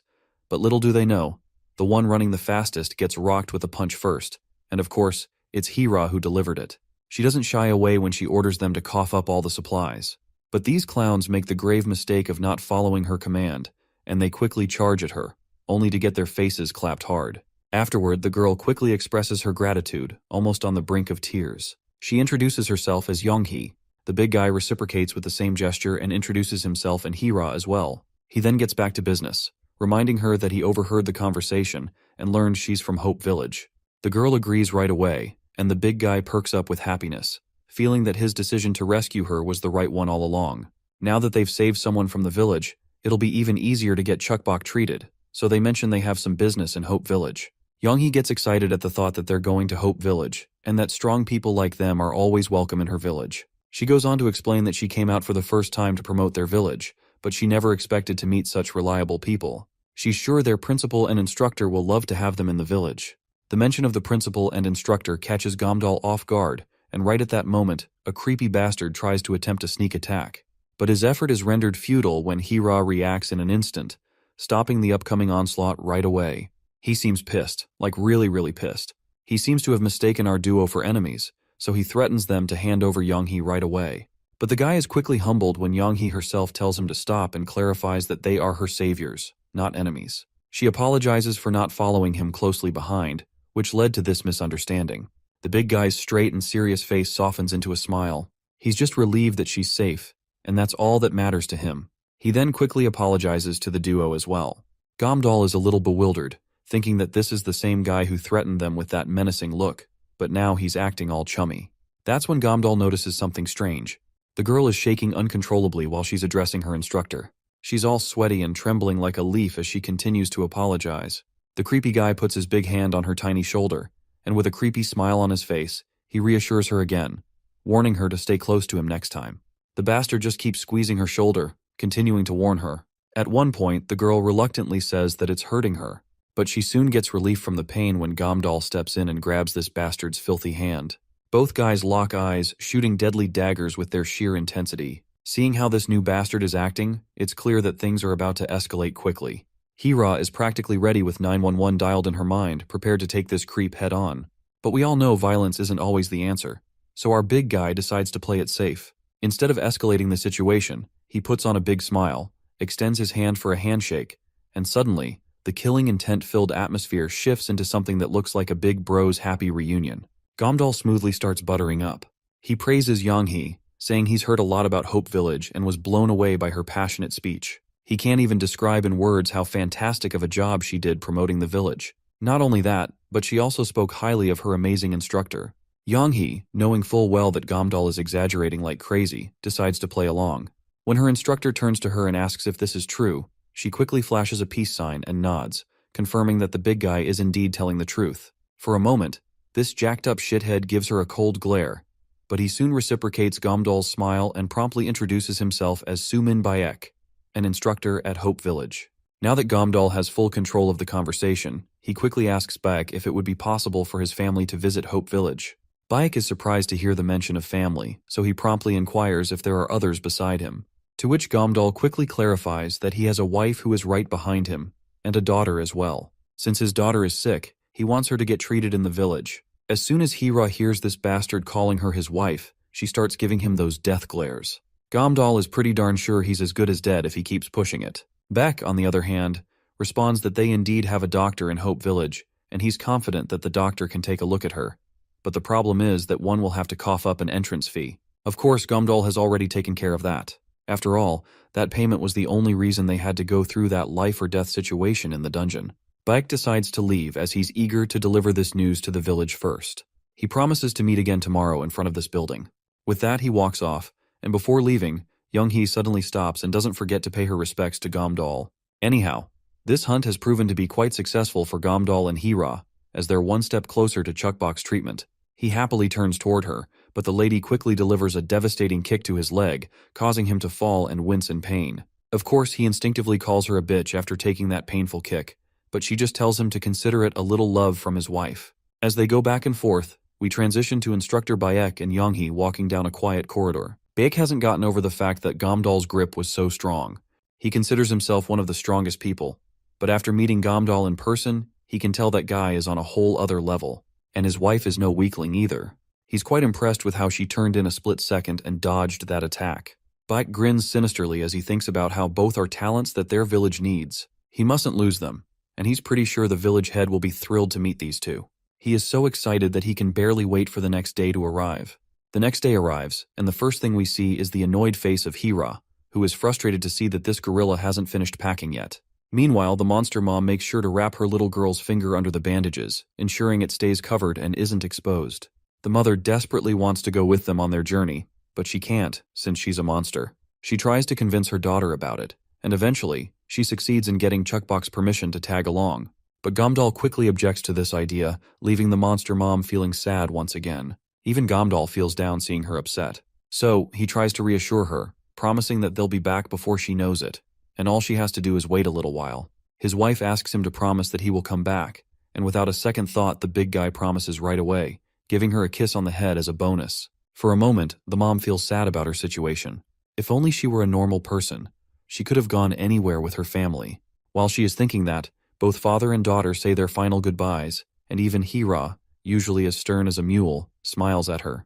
And with that they leave. Seeing them leave makes her long for the day when she's a normal person, happily venturing around with her family. But since she isn't, she's left behind, stuck in this dimly lit apartment.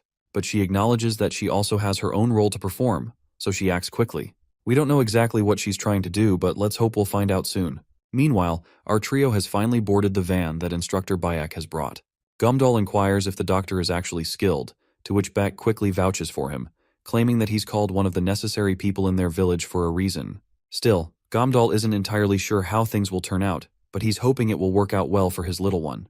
Back at the apartment, the monster mom gets fully naked and concentrates. She can literally feel the creature's tentacle inside her body. It looks like this tentacle belongs to the leader of the cannibal tribe. Now it makes sense why he was telling her that he wanted his body back. On the other hand, leader of the cannibal tribe quickly concentrates and figures out the location of our mom. Now that he knows where she is, he tells his cannibal group members to be prepared, with Dayan leading the charge. Meanwhile, our party has arrived at Hope Village. Once they enter the vicinity of the building, Bayek announces to everyone that when they get off, they should leave their luggage in the car, and they'll get it back later. Although they've arrived in the village, Gamdal doesn't want to let his guard down, and signals to Hira that they should act together. Of course, the lady just gives him an annoyed look at seeing him bossing her around. Gamdal then turns to his girl and asks if she remembers what he had told her, to which she goes silent for a moment. But she quickly responds that she remembers. She quickly starts the act and immediately starts addressing Hira as her mommy, and Hira has no choice but to play along, though she feels a little embarrassed. But nonetheless, she continues to call her sweetheart in order to make the act convincing. Though Gamdal can clearly see through how hard she's trying to act, it's still pretty terrible. The car finally comes to a stop, and as soon as the van's back door opens, a crowd of people is already gathered to greet the group. Gamdal looks bewildered by the number of people, and turns to the instructor for an explanation.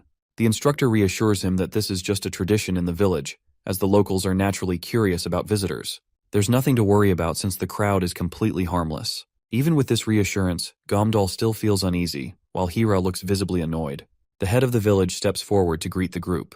He introduces himself as Hyung-Jun Kim, the person in charge, and expresses his happiness to see everyone. Later, as the villagers begin unloading the van, one of the villagers even struggles to carry a bag that Gamdal typically handles with ease. A moment that doesn't go unnoticed. The village seems lively, and even Gamdal can't ignore the homely atmosphere that surrounds the place. The old man explains that this is just everyday life for their village. He mentions how glad he is that the visitors feel at home here, something he has missed deeply since the apocalypse began. This village, he says, is a product of the earnest hopes and hard work of its people over the last 5 years. In the beginning, things were much harder. Everyone was trying to survive, so the conflicts were ordinary things. It wasn't easy to manage at first, but over time, the villagers became inseparable members of what he now considers his family. Hira, however, can't shake the feeling that something about this man seems suspicious. The old man then quickly shifts the conversation to Chukbok and her treatment. After walking a short distance, he points to a room marked hospital.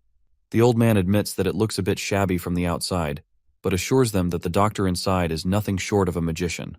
Gamdal expresses his gratitude for the help, but as soon as the old man is out of earshot, he quietly shares his own doubts. To him, everything here seems off. Hira too can feel the suspiciousness lingering in the air.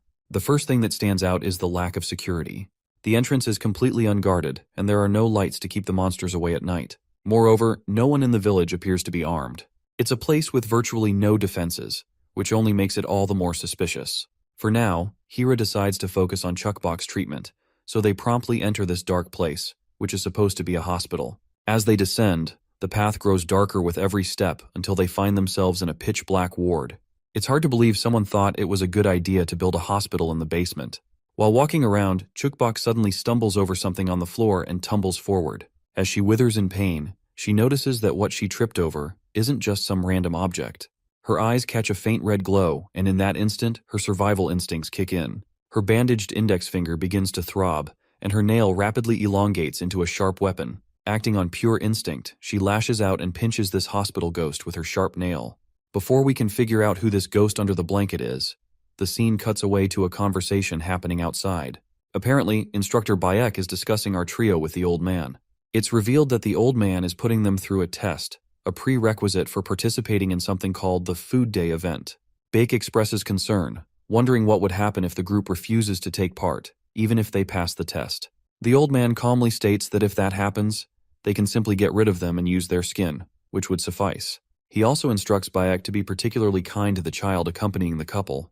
Apparently, their founder has taken a special interest in her. The scene cuts back to Chukbok.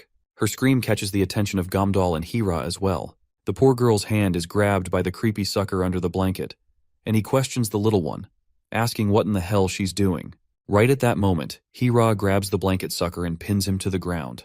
With her dagger in hand, she demands that this bastard reveal his identity. As soon as she pulls the blanket away, we see this guy, completely terrified out of his mind after being threatened like that. He finally musters up the courage to say that he's a doctor. Hira isn't entirely convinced that this pathetic man is actually a doctor, but later, Gamdal can be seen bowing his head, apologizing for their misunderstanding.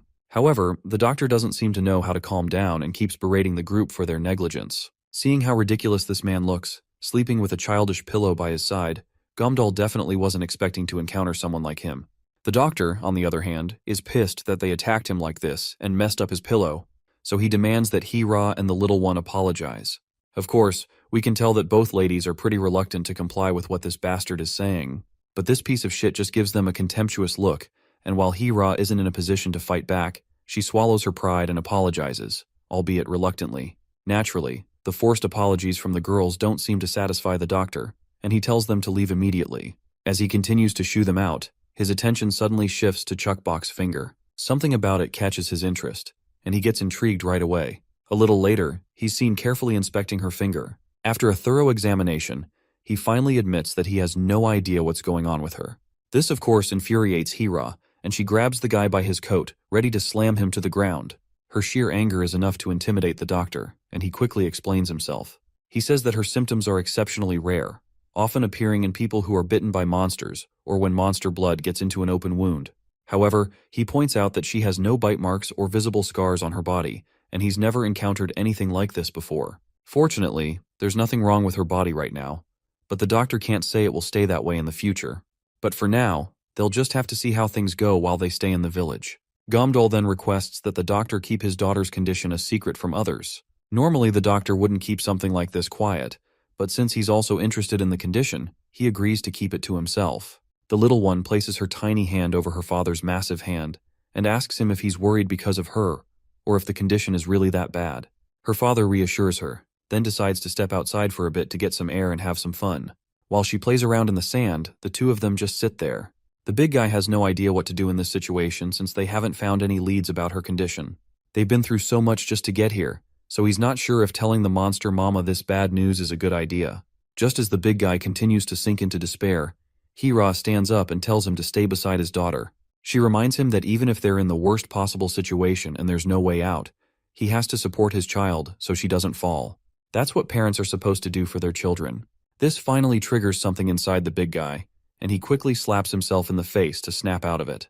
As he stands confidently, she asks him if he has any ideas, to which the big guy confidently responds that they will surely find their way if they start their digging. While the two are discussing among themselves, we notice Young-hee standing right behind a pillar, looking anxious for some reason. To understand why she's here, we flash back a little to a moment earlier, where the village chief tells her to keep an eye on the family that arrived today. The chief wants to make sure there's no threat to the village, and since they're visiting the doctor's office now, she should find them there. If she notices any details, she's to report back immediately. So, she followed them to the doctor's office, and she too learned about Chukbok's mutated finger. In the present, she's standing there anxiously when suddenly someone taps her on the shoulder, freaking the hell out of her. When she turns around, she realizes it's her mother, who asks what she's doing here. Young-hee makes up an excuse, saying she was just taking a walk, but her mother sees right through the lie and directly questions her about why she's keeping an eye on this family. The mother suspects that the principal must have asked her daughter to do this, and since her hunch is right, the daughter remains silent. This causes the mother to lose her temper completely as she reminds her daughter, yet again, that she's told her many times not to blindly follow the village head. Finally, the daughter snaps back, telling her mother that everything she's doing, including going outside to promote the village, was her own decision. She firmly says that her mother should stop blaming the principal for everything. She reminds her mother that she's also a part of this village, and one day, she'll be recognized as someone important. She's confident that, just like her mother received a miracle from the principal, she will too. This enrages the mother even more, and she smacks her daughter over the head. She continues scolding her, reminding her that what she thinks of as a miracle is not actually what it looks like. After enduring enough of her mother's barrage of punches, the daughter finally breaks down and runs away. Before disappearing into the distance, she shouts back through her tears that all she wants is a goal in life. She pleads with her mother to let her pursue it, adding that if her father were here, he would have been proud of her. That remark pushes the mother over the edge. Enraged, she grabs some rocks and throws them at her daughter, furious at what she said. Eventually, the girl runs off, leaving her hopeless mother behind, who just wants her daughter to listen to her. I gotta say, this village we thought was a peaceful place seems totally messed up, completely filled with psychos. Anyway, later that night, Gamdal is absolutely bamboozled to be served such luxurious food. He literally never imagined he'd get to eat something this fancy. Both father and daughter can't help but think how much better it would have been if Monster Mama were here to enjoy it with them. We also catch sight of Hira, who seems annoyed at how carefree this jackass is being in a place like this. She reminds him that this village isn't a suitable place for Chukbok, and even the doctor has no clue about her symptoms. Hira, in her secret thoughts, even considers killing Monster Mama if she turns out to be the cause of Chukbok's condition. Suddenly, their attention is grabbed by the ever-eager principal, who insists on sitting with them at the table. After dinner, it's clear Chukbok ate way more than her tiny belly could handle. She looks like she's about to pop. Gamdal marvels at how he never thought he'd get sausages in a place like this, to which the principal proudly explains that it's possible because they have ranches and farms nearby. When Gamdal asks about the electricity situation, the principal claims they don't have enough generators, so they only use power when it's absolutely necessary. At some point, the principal steers the conversation toward Chukbok's finger. Gamdal responds by saying that the doctor mentioned needing more time to figure out how to cure her. After giving this thorough look at Chukbok's finger, he casually suggests taking a walk outside the village later tonight. Gamdal is not sure if walking in the middle of the night is a great idea, but the principal explains that they regularly go outside the village once a week to gather food because the village population is growing, and they need large amounts of supplies to sustain everyone. Still, Gamdal can't help but question why it has to be at night, especially with monsters roaming around. That's when the principal calmly explains that this is precisely why they go out at night. Before Hira and Gamdal get any wrong ideas, the old man quickly elaborates that the monsters are most active at night, which means they leave their dens and roam outside. While the monsters are distracted, it's safer for the villagers to enter their hideouts and gather food or supplies.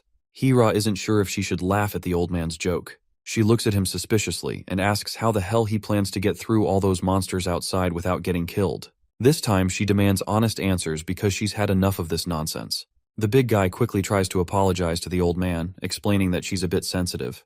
But the principal doesn't seem bothered by her harsh tone, and insists that what he said wasn't a joke at all. The fuck? Gamdal said in his mind, because he also thought the old man was just joking around. The asshole then smirks and is sure that they will believe him once he's going to show them the miracle of Foods Day. It's already dawn, and while Chukbok is playing around, Hira turns to Gamdal and asks if he really believes what that crazy old man said. Gamdal admits that he's not sure about anything. The old coot might just be full of lies, but there's also a chance that this could lead to a cure for Chukbok. If what the old man said is true, then it's worth checking out. Hira makes it clear that she's out. Gamdal isn't surprised to hear this, especially since she isn't a parent.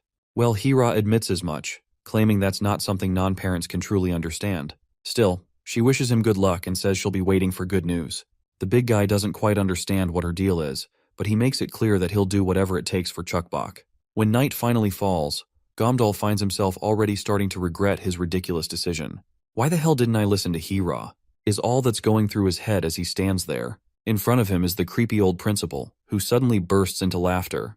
The old man tells Gamdal to look around, take in the fresh night air, enjoy the pleasant breeze, and admire the moonlight casting its glow over everything. But Gamdal isn't feeling any of that. Everyone around, including him, is trembling in the presence of the countless monsters lurking nearby. Meanwhile, the instructor, the principal, and that woman in a robe just stand there unfazed. The entire area is literally crawling with monsters, And what's creeping the hell out of Gamdal is that the monsters are circling the people in red cloaks but not attacking them. Gamdal also notices that there are also kids among the people in red robes, which freaks him out even more. As the perspective shifts to a wide aerial view, we see how all the people in red robes are encircling the other villagers, acting as a natural barrier against the monsters. By now, Gamdal is sure of one thing: the principal knows something about the monsters. A little while later, the villagers are seen arguing among themselves over the supplies they've gathered. One insists that they were the first to grab a particular item, while another claims ownership of the same thing. Meanwhile, Instructor Bayek quietly asks the principal if he's going to start it right away. The old man responds positively, saying that this is the perfect moment to begin. With a smirk, the principal snaps his fingers and declares that it's time to show them a miracle. The moment he snaps his fingers, all the monsters launch themselves at the villagers. However, while the monsters can be seen strangling and restraining the villagers, they are not actually trying to kill anyone. The entire situation feels bizarre and unnervingly calculated. Everyone is panicking. While this isn't the first time the old man has seen such despair on people's faces, he's still enjoying it just as much as ever. He revels in how pitiful and helpless humans can be, finding their desperate pleas for mercy in the face of fear both pathetic and strangely adorable. However, the old man feels a bit disappointed that he's not seeing much of a reaction from the guy the instructor chose. But Instructor Bayek proudly tells his senior to watch the front lines closely. When the principal shifts his gaze forward, his eyes widen in shock as he notices Gamdal single-handedly obliterating the monsters. Gamdal is crushing these creatures like numbers on an abacus, and now the tables have turned. It's the monsters trembling and crying in fear at the sight of his overwhelming strength. Gamdal can't seem to make sense why these monsters suddenly attacked out of nowhere, and what's even stranger is how the bastards in red robes are just standing there, doing absolutely nothing. This only makes Gamdal more suspicious, as he starts to think this might have been their plan all along. He always knew that walking around this area at night would be dangerous, but he hadn't expected to face this many monsters at once. Suddenly, one of the monsters lunges at him, trying to take a bite out of his hand. But Gamdal grabs the creature like it's a trash bag and flings it away effortlessly.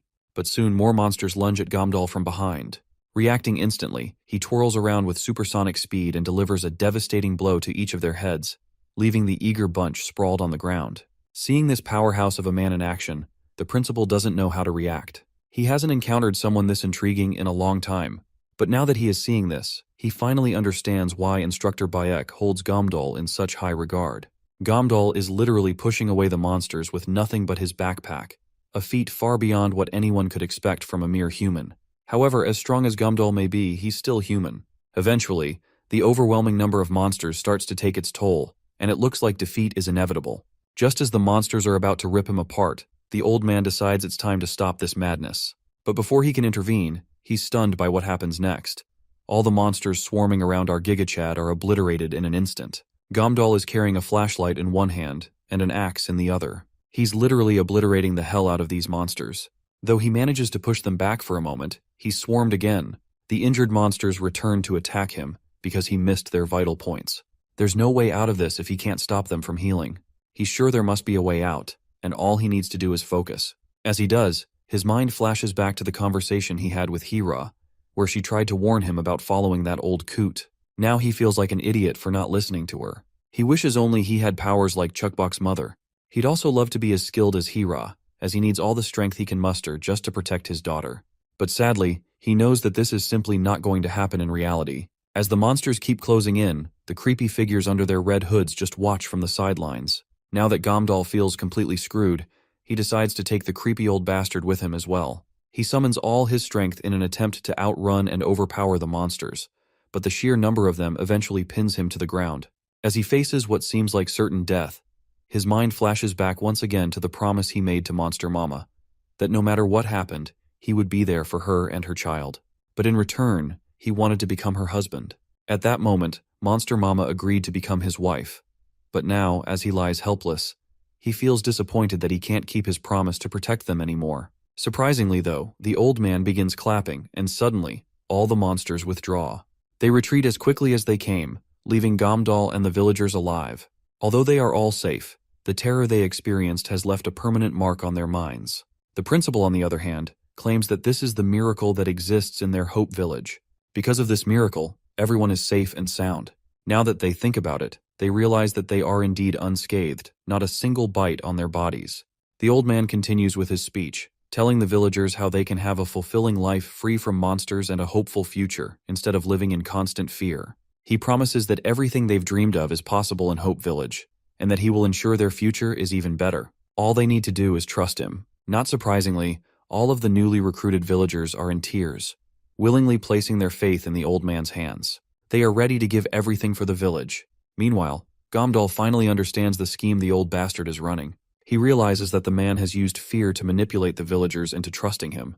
Gomdal is now certain that these people are incredibly dangerous. The scene transitions back to the dimly lit underground ward. We see Chukbok lying in bed, while the doctor is still lying beneath the bed. It seems like this nutjob of a doctor is having a hard time falling asleep, especially with the ladies sleeping on top of him. As the doctor continues to complain, Hira gives him a death glare, and this much was enough to humble this creepy bastard. Now that his whining is out of the way, both ladies are glad that they will be finally able to enjoy some peaceful sleep. The scene transitions to the apartment where Mama Monster is living.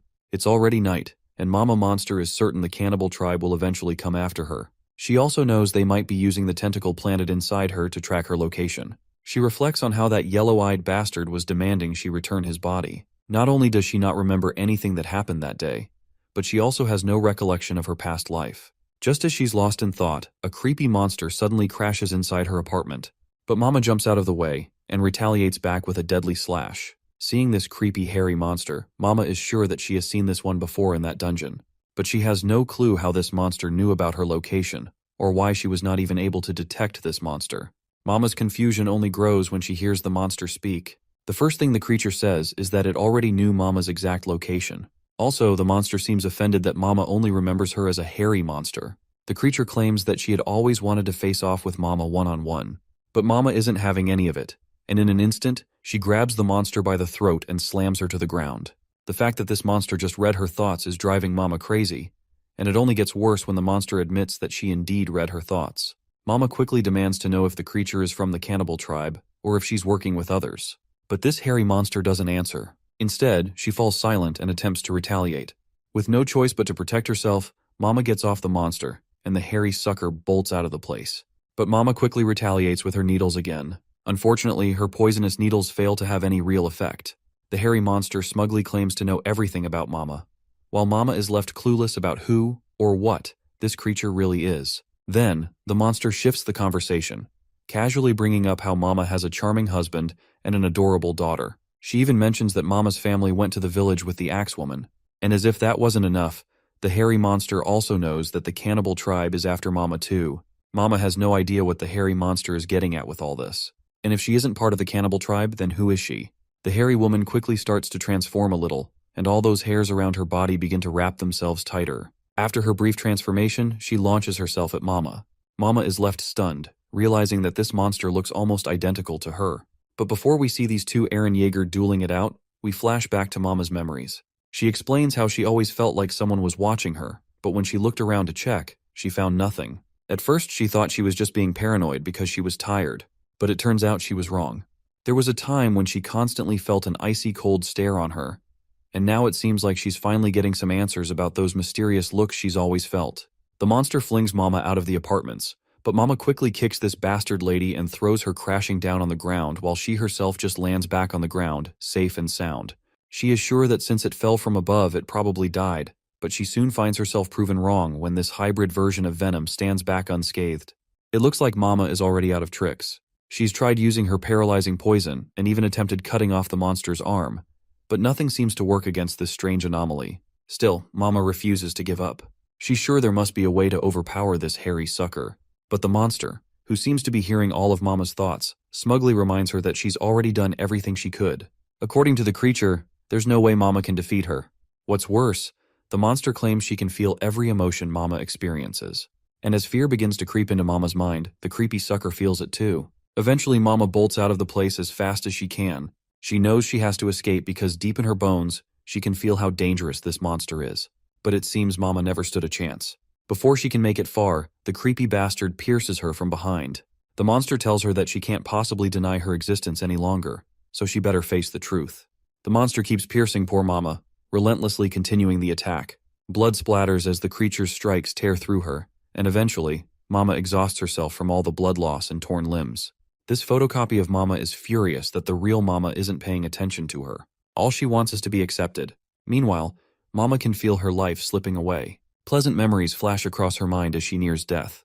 Her mind drifts to a moment when she had her child on that fateful day, and in that flashback, we see her child covered in hair, just like this hairy monster. Suddenly, Mama snaps out of the nightmare.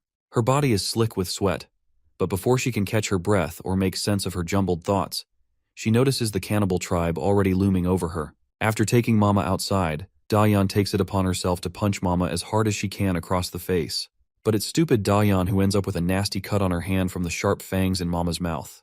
This ticks Dayan off, so she starts kicking Mama instead. One of the cannibal tribe members points out how Mama is totally his type, and since she also has a kid, it just makes it even better for him. But hearing this, it's clear that Mama could never want to be with someone as filthy as this bastard. So she delivers a nut-cracking kick right between his legs, leaving his filthy head going bonkers with pain. When Dayan tries to retaliate, she gets a solid kick of her own, sending her crashing into the wall. Mama quickly seizes the opportunity and bolts out of the place as fast as she can. Dayan is furious to see how they got their butts kicked again, so she angrily turns to Rin and orders her to chase Mama. But this big booba is confident that no matter where they run, these guys can never escape. After all, they can track her anytime with the tentacle stuck in Mama's chest. So, despite Mama's efforts to outrun them, Dayan catches up and delivers a devastating blow right to her back. But Dayan soon discovers that the person she attacked was just an ordinary zombie, and she ends up taking a nasty cut across her back from Mama in return. The horny monster who got kicked in the balls also attacks Mama, but he too ends up with a massive cut across his belly. Then comes the other guy, who looks like a juggernaut. He punches Mama hard enough to send her toppling backward, but she quickly regains her balance and steadies herself over her feet. Dayan and her companions seem to be in rough shape, but Rin is helping them recover. Even Mama finds it weird that the wounds she inflicted are healing so quickly, something she's never seen before. Dayan then brings up Mama's family and, to trigger her further, she claims to know that they are in the Hope Village. The way Dayan smiles when she says this makes it clear she has no good intentions for our Mama's family. The thought that this bitch is trying to threaten her family completely drives Mama crazy, and in a fit of rage, she lunges at Dayan. But her reckless move leaves her wide open, and the horny bastard takes the chance to drill several holes into Mama's belly with a single punch. Despite the brutal hit, Mama gets back on her feet and quickly launches her tentacles. But the horny bastard uses his own tentacle-like hands to grab Mama tightly and completely tie her up. Once she's immobilized, Dayan smirks with her trashy grin, and soon enough, the entire place is swarmed with those monsters. Dayan feels completely satisfied, thinking she's finally about to take her revenge. She's looking forward to tearing Mama apart. Just as she says this, the disgusting monsters start ripping off Mama's hands. While the poor mother endures agonizing pain, this piece of shit enjoys herself to the fullest. Dayan is thinking of taking Mama as her pet once her father is done dealing with her. But it looks like their plan isn't going to go as smoothly as they think. The idiots soon notice someone approaching them. Before anyone can react, Dayan gets brutalized with a smackdown that sends her crashing to the ground. That one hit is enough to leave her a bloody mess. Her partners are completely stunned to see this mysterious person knock out Dayan with a single blow. Even the zombies in the vicinity start trembling in fear. At this point, it's clear who this mysterious person is. Enter the dungeon master and her brat. The mother has arrived to save another one and reunite with her daughter, while her son, as usual, is eager to play. Dayan's team has started to sweat to see this tough opponent. Even Monster Mama doesn't know why the dungeon master is here of all times. She doesn't have the strength to deal with the dungeon master while already being tied up with these stupid thugs. It seems like our Mama hasn't yet realized that the dungeon master is actually on good terms with her, so she's seeing her as a new threat. The horny guy asks Rin how they should proceed further, and all the other monsters have the same clueless expression.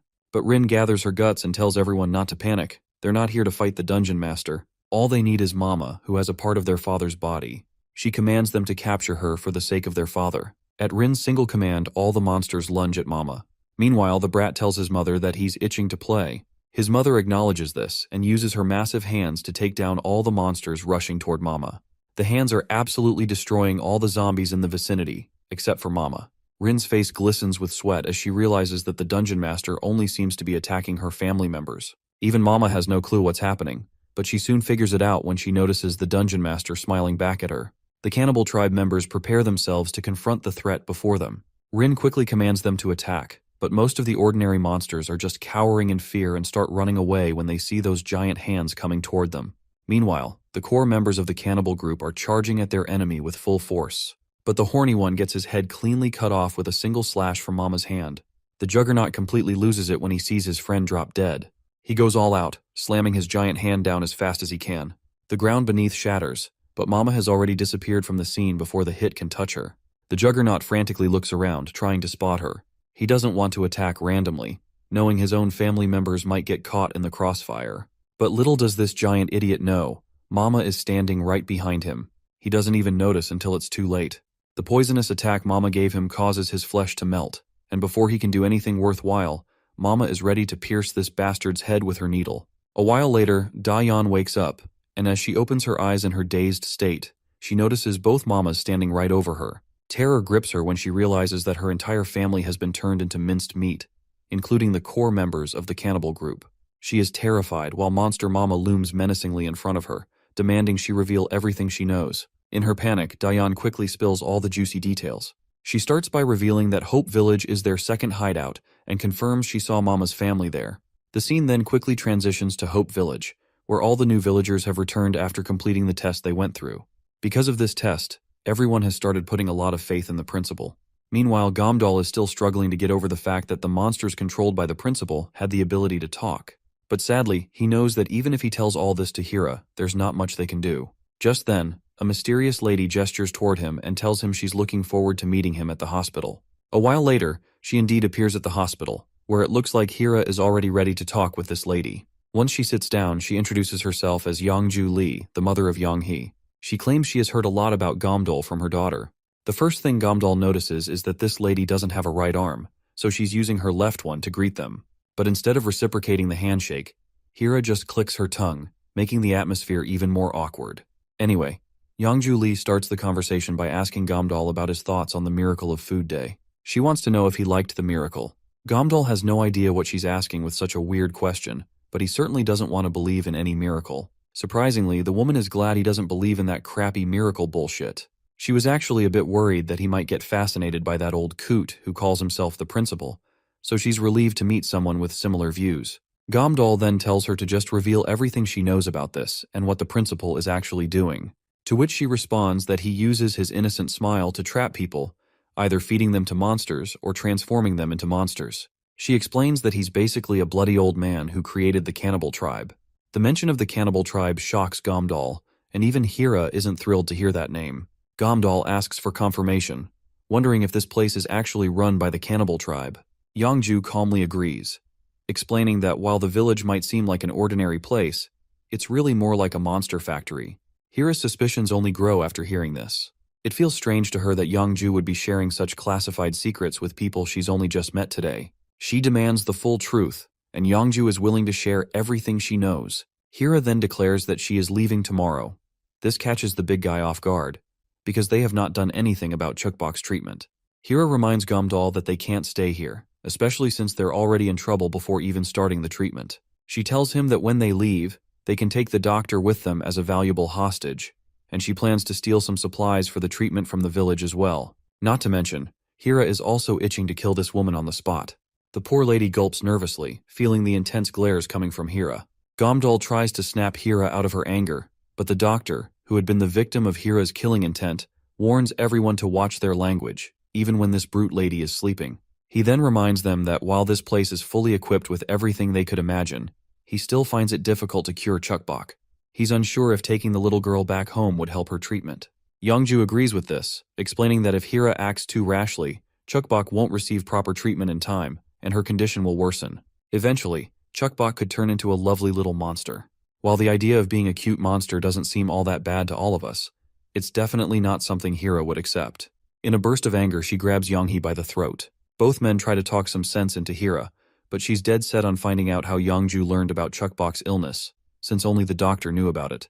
The doctor quickly stammers out that Yangju can be trusted, but Hira doesn't seem to think that way. She's boiling with rage, determined to eliminate any source of trouble that might hinder their future. She continues to tighten her grip on Yangju's throat, asking how the principal already knew about Chukbok.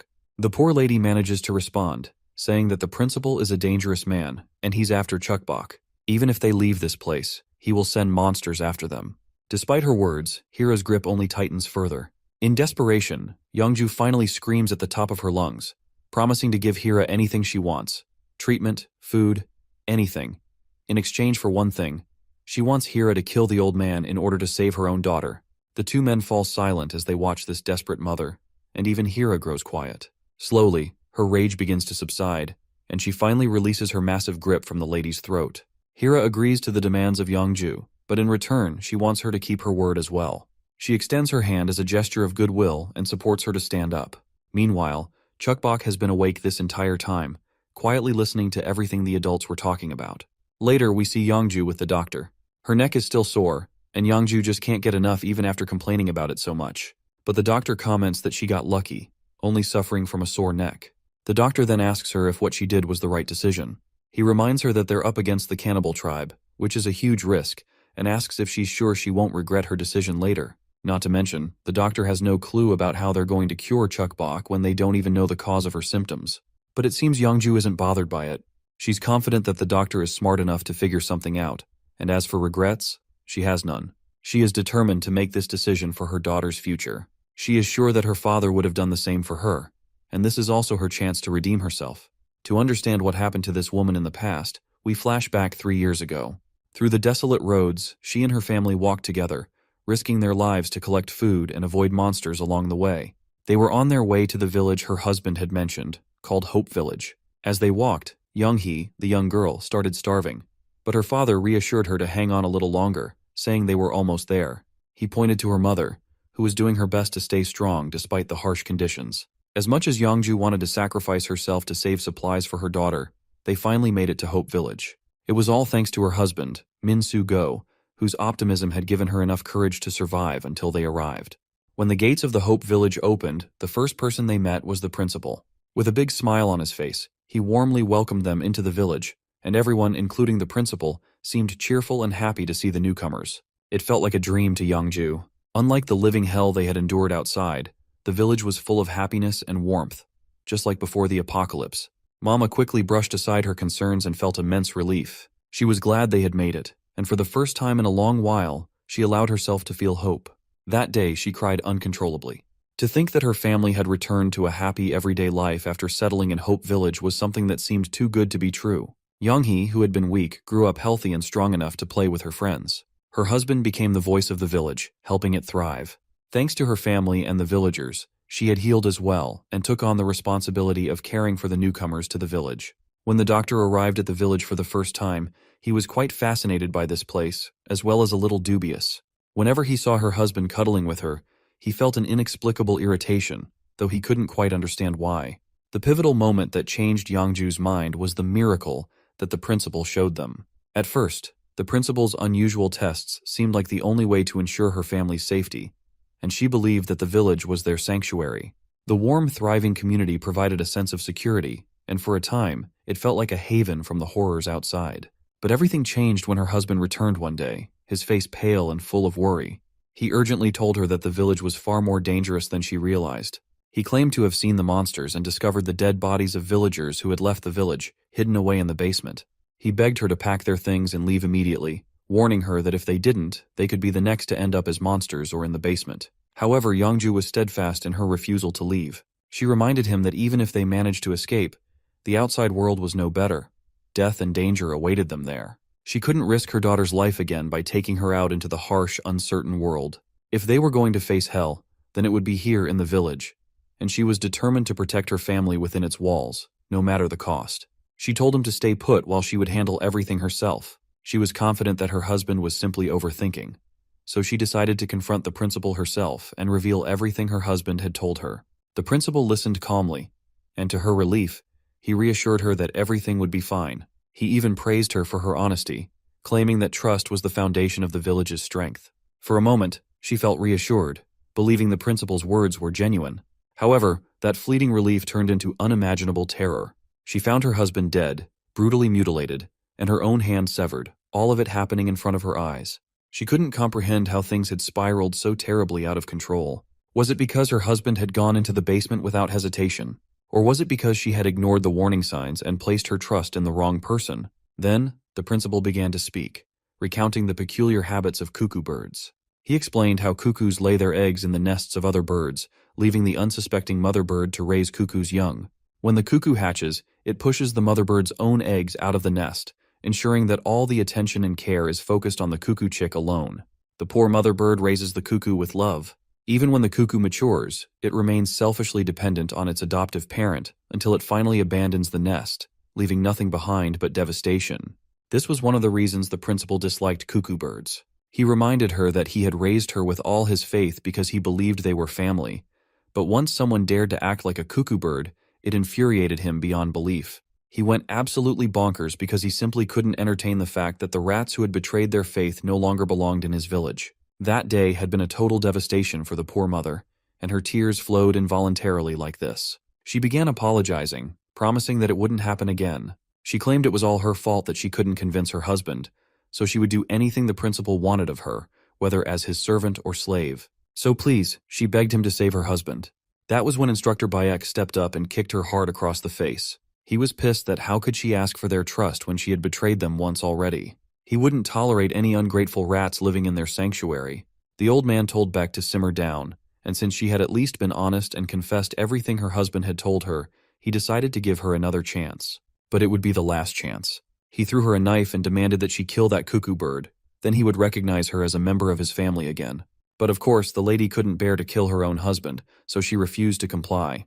The principal quickly brought up her daughter, which eventually left Youngju with no choice but to gather her guts and take her own husband's life. As she held the dagger in her hand, her husband looked at her for the last time and told her to just do it. He also whispered something that only she could hear, and with that, she took the life of her own husband. Later, that old bastard hugged her and officially recognized her as a member of his village. The next day, everyone had gathered, and they all expressed their sorrow over the death of one of their family members.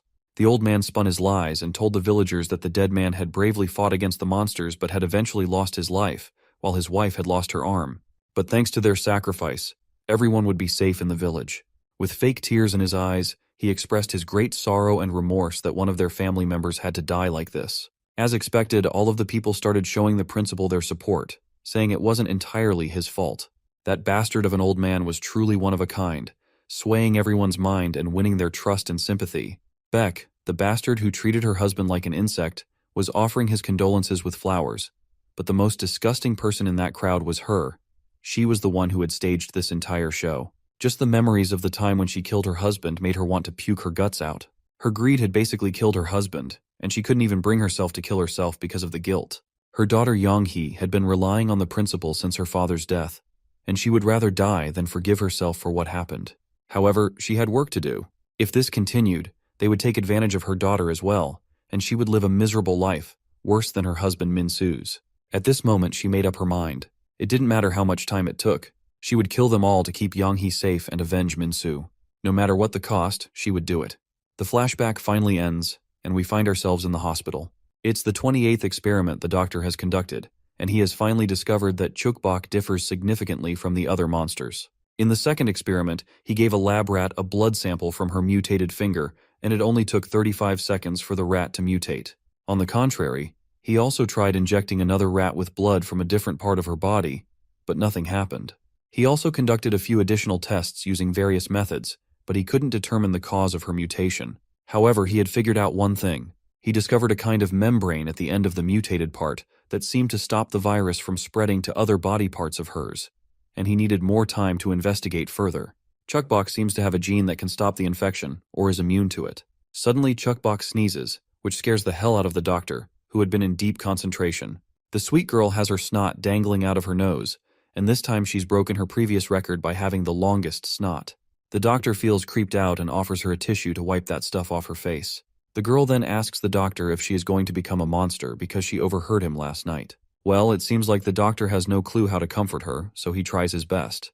He tells her not to worry, though it won't be easy, but there must be a way. He assures her that she doesn't need to worry about what they said last night. The doctor then thinks to himself if this would be enough to comfort her, as he'd be quite annoyed if she started crying. But to his surprise, the girl doesn't seem bothered by this at all. In fact, she's happy that she'll be strong like her mother when she turns into a monster. She wants to become a huge monster in order to protect her mother and father. Just the thought of being strong, protecting her family, and getting all the praise makes her feel proud.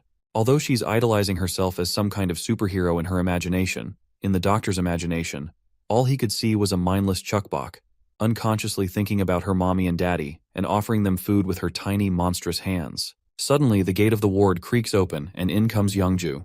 She announces that they are ready. Chukbok curiously asks about her parents and where they are going.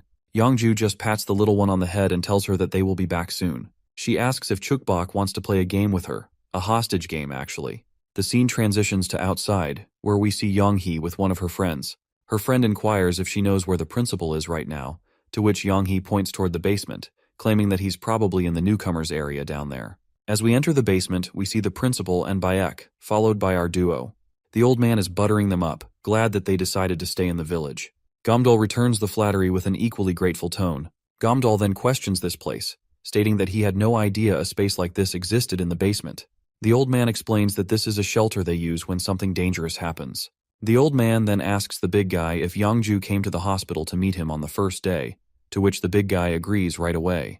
The old man then follows up with another question, asking what she told him. He claims that she told him a lot of things, like how good this village is and how highly she spoke of all the people living here. She gave full credit to the principal for making the village run smoothly. Just as Gamdal finishes talking, the old man lets out a giggle, which soon erupts into laughter.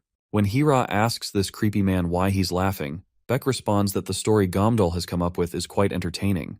Now that Gamdal and Hira are part of the family, Beck believes they should not be lying like this. Since they are lying through their teeth, Beck sees no reason not to kill them.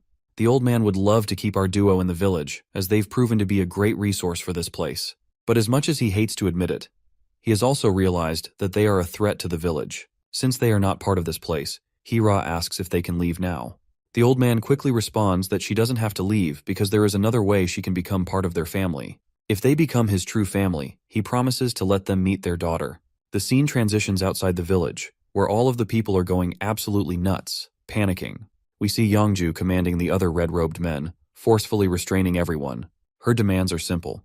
If they value their lives, they should follow her and leave the village as soon as possible. Seeing her mother lead a rebellion leaves her daughter utterly bamboozled. We then learn that this old coot knew from the start that this rebellion was going to take place. He knew it would happen, as he was well aware of all the efforts Youngju put into this rebellion. He had seen how she persuaded our duo in the hospital and even her plan to threaten his family at this very moment.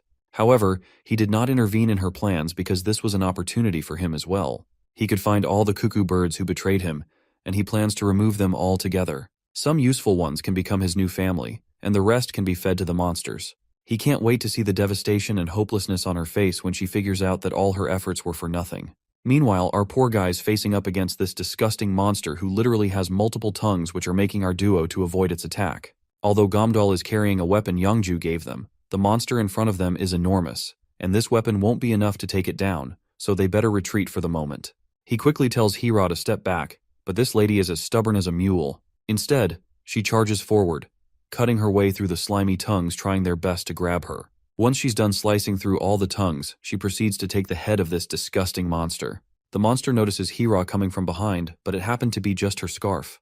Well, that scarf was just a decoy. Hira quickly throws her jacket over the monster's face, and while it's disoriented for a split second, Hira proceeds to chop its head off. Although Hira manages to cut the head of the monster, her swing misses its mark slightly, and the monster finally breaks free from its skin. But this grand reveal proves to be just meaningless because this bitch gets axed over its head right away, and Hira did not even sweat while throwing it. In the meantime, Youngju's rebellion is going really well. To threaten the villagers even further, she injures the poor doctor, and the blood splatters out. Chukbok, watching this, does not look terrified at all. Apparently, she was told to act scared when the doctor got injured, so she quickly started pretending to be terrified. That is when one of the villagers addresses Youngju and expresses his disdain towards her. He is annoyed that she is rebelling against the principal, who gave everyone a happy life. Meanwhile, Youngju had already mentally prepared herself for this criticism, so she responds with a cold demeanor. This leaves the villagers, who initially wanted to retaliate, losing their morale, and eventually, they throw their weapons down. The lady feels relieved that at least now they can minimize the damage by sending the villagers to a safe location, and the weapons can also be put to use. It seems like it was a wise decision to send those two down with the principal. Otherwise, the old man might have already escaped without a scratch, and the people could have started a riot with that momentum. However, there's still a chance that the sly old man had predicted everything, so Youngju doesn't want to let her guard down. That's when something unexpected happens. Younghee appears in the scene, holding the little one in her arms and a gun in her hand. She fires the gun into the air to grab everyone's attention, then points the barrel directly at her mother and commands her to let go of the villagers. Not only is her mother shocked, but even the villagers are bewildered to see Yang-hee wielding a gun. It seems Yang-hee has already been brainwashed by the principal. Apparently, he had told her in advance that her mother would lead a rebellion against the village and gave her the gun for this very purpose. As Yang-hee aims the weapon, her mother begins walking toward her. Her companions quickly warn her not to approach, as it's too dangerous. But Yangju continues her slow, deliberate steps and calmly tells her daughter to relax. Yang-hee, however, has a lot of questions she wants answered. She starts the conversation by asking her mother why she would take the villagers hostage and how she could possibly harm the doctor. Her mother approaches her to take the gun from her hands. But her daughter's mind is so influenced by the principal's shady practices that she believes it should have been her mother who died instead of her father. The girl panics suddenly, and in a moment of confusion, she aims the barrel at Chukbok's head, then shoots a few bullets at the red-robed men. She quickly begins running toward the basement gate, convinced that the only family she has now is the principal. She must follow his words and get to him. The scene then transitions to our mama, where we see the sweaty face of Da-yeon, who is being held hostage. Apparently, she is showing the secret way into the village. Da-yeon is sweating nervously as she sees that all of her minions are dead. However, when she looks back at our mama, she can tell that she's pretty exhausted. For a moment, Da-yeon thinks this might be her chance to make a run for it. But mama can read Da-yeon's face clearly and questions her about her intentions. This spooks Da-yeon, sending a chill down her spine, and she quickly tries to steer the conversation away, stating that mama looks tired and they still have a little more to walk. Suddenly, their attention is drawn by a massive thud, and it's actually Rin, accompanied by her giant pet monster. Rin looks annoyed at mama and is clearly eager to take her revenge. Da-yeon is both relieved and bewildered to see that her sister is still alive, as she had thought Rin was already pushing up daisies. Rin doesn't waste any time with small talk. She just tells Da-yeon to move away if she doesn't want to get caught in the collateral damage. With that, Rin commands her wild dog Bok-sun to attack, and the monster lunges at mama with full speed. Da-yeon bolts out of the scene as fast as she can, while mama prepares herself to face the monster. But before we can see the showdown between the two, the scene transitions back to Yang-hee, who is running with Chukbok in her arms, being chased by her mother and the other red-robed men. Her mother quickly tells her not to go further inside, as it's quite dangerous. But the daughter once again aims the barrel of her gun straight at her mother. The girl right away refuses to accept someone like her as her mother. All she wants is to remove her mother from her life because she already has the principal and the villagers as her family. That's when little Chukbok speaks up, clearly annoyed. She tells Yang-hee that she shouldn't be so mean to her mother. Chukbok is genuinely feeling sorry for her mother, thinking how sad it is that her daughter would say such harsh things to her. Chukbok's words begin to reach Yang-hee, and her hands holding the gun start to tremble. Right at that moment, her mother apologizes to her. She is genuinely sad that she wasn't there for her daughter when she needed her the most. She thought it would be better for her daughter, but now she realizes that she was a terrible mother who didn't care enough for her. She reassures her daughter that she doesn't have to worry about the doctor since it was all a show with fake blood because she would never harm her family. All she wants is for her daughter to trust her. The mother even goes as far as to say that she's not bothered by what her daughter said earlier about her dying. But for the last time, she wants her daughter to believe in her trash of a mother. The daughter, left emotionally vulnerable, can only cry, and eventually, she apologizes to her mother for being so harsh. Right at that moment, a monster drops down, and before anyone can react, it grabs both Yang-hee and poor Chukbok. The mother rushes to save her daughter as soon as she sees her in danger, but the monster quickly leaps away after acquiring its target. Yangju, consumed with anger, immediately orders her team to call for backup. She is furious that the old man had plotted all of this in advance and kidnapped her daughter. Meanwhile, as the monster takes the two girls away, Chukbok notices others fighting the monsters. What catches her attention is that Hira and Gamdal are also fighting against these creatures. When she shouts at the duo, they both look at her. Hira's face immediately falls as she notices the monster holding onto Chukbok. Hira's fury erupts, and with a single slash, she takes down the monster in front of her. However, before she could rescue Chukbok, the monster manages to escape. After a brief journey, the monster finally stops and releases both girls. Just as Yang-hee catches her breath, she hears the principal addressing her. He praises her for escaping from the traitors and bringing the child to him. He acknowledges it must have been difficult, but assures her she did an excellent job. The old man then makes a promise that from now on, his family will protect her. With that, he turns his attention to Chukbok. But just as the disgusting man reaches out to place his hand on Chukbok, he suddenly stops. He notices that Yang-hee isn't letting go of the child. Curious and slightly annoyed, he asks her why. For a moment, Yang-hee is silent, but then she finally speaks. She admits she always thought it was strange when people who loved the village disappeared without saying goodbye, or when others were kicked out for being bad. That's what the principal always told them. but now she understands the truth. She explains how, during their journey with the monster, she recognized some familiar faces among the monsters below. Faces she had seen before, people who had left the village. Now it's clear to her that the monsters were those very same people, transformed. Young-hee recalls how everyone who had been a valuable asset to the village had been turned into mindless monsters. Just as the realization hits her, Beck slams his foot down, trying to intimidate her. He's annoyed by her audacity to question the principal's judgment. He wonders aloud if she's forgotten the kindness he showed her while raising her. Young-hee doesn't want to seem ungrateful for everything she's received, but she can't understand how their families were turned into monsters. That's when Beck kicks her hard in the stomach, and the force of it knocks her out cold. The large man looks down at her, reminding her that this was just a warning. If she keeps talking like that, she'll be dead for sure. At that moment, the old man steps in, ordering Instructor Bayek to calm down. He then addresses Young-hee, speaking in a voice that holds no sympathy. He reminds her that this might be difficult for her little mind to understand. But in this world, not everyone can be happy.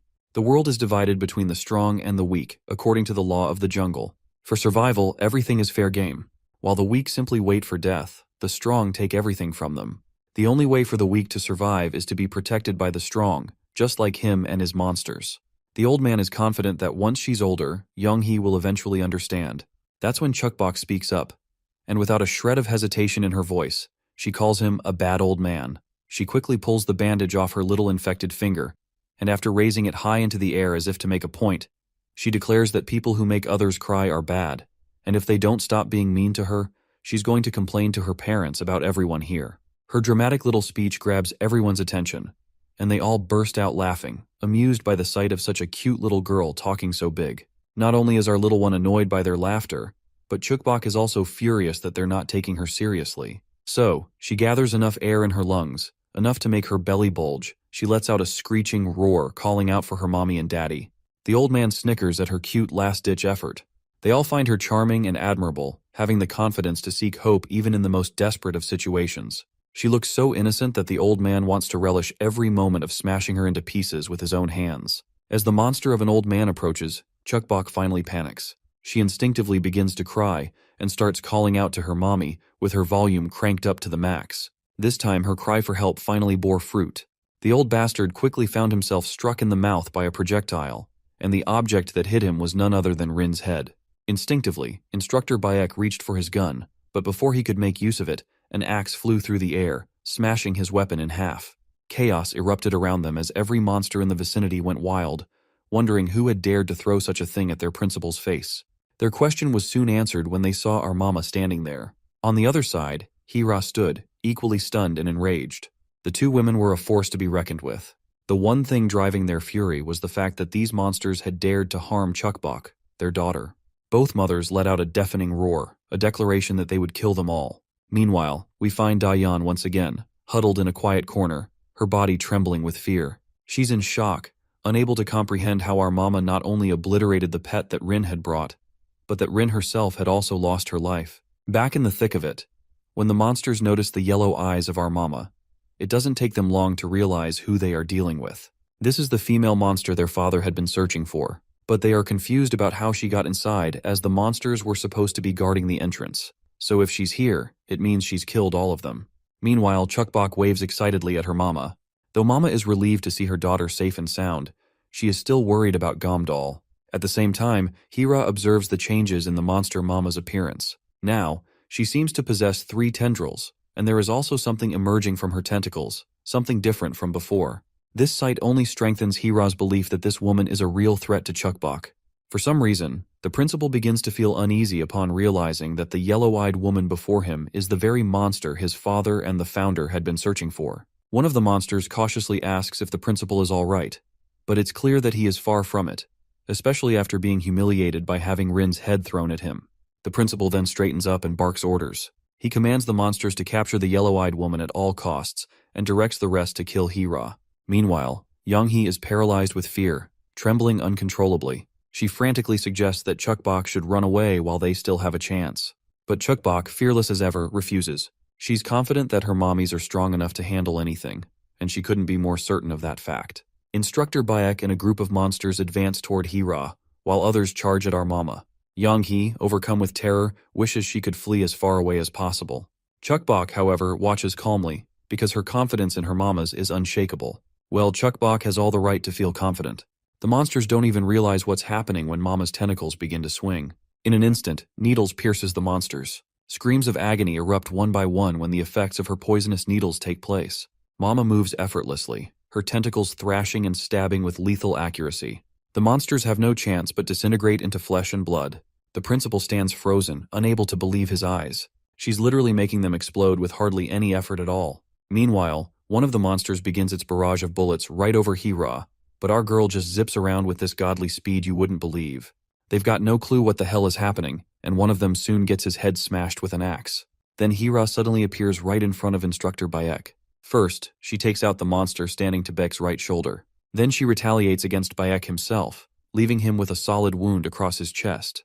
Meanwhile, Chukbok bolts toward her mama and hugs her as tightly as she can. The little one confidently and proudly claims that she didn't cry while she was away from her mama. This causes the proud mama to burst into tears, and both mother and daughter cry because they missed each other so much. Seeing this touching moment between mother and daughter, Jong-hee is left questioning herself. All the times she berated her mother flash before her eyes, and she has no clue why she was so rude to her. Overcome with sorrow, she bursts into tears and starts apologizing to her mother. Meanwhile, the old coot is losing his mind, seeing that all the monsters have been dealt with. It looks like he's next in line to get screwed because Hira is already standing behind him after taking care of Instructor Bayek. The deathly vibes Hira is giving off are enough to make the old man sweat uncontrollably. He yells out loud trying to call the founder. He shouts at the top of his lungs to wake him up, but just as Hira swings her axe to shut him up, she suddenly stops. A monster pops out of the old man's mouth, asking why he was called. Hira is unsettled to realize that this creepy old man had been keeping a monster inside him. But founder or whatever? Hira doesn't waste time and quickly swings her axe to take this monster down. Of course, we all know this monster is going to be a tough nut to crack, and as expected, it stops the axe with just its bare hands. In retaliation, it grows sharp projectiles over its hand and launches them at Hira. She quickly jumps away as fast as she can. Meanwhile, the old man finally coughs his founder out of his mouth. It doesn't take long for the monster to recognize that our mama and Chukbok are the ones his father has been looking for, and he seems thrilled that all his prey is literally standing right in front of him.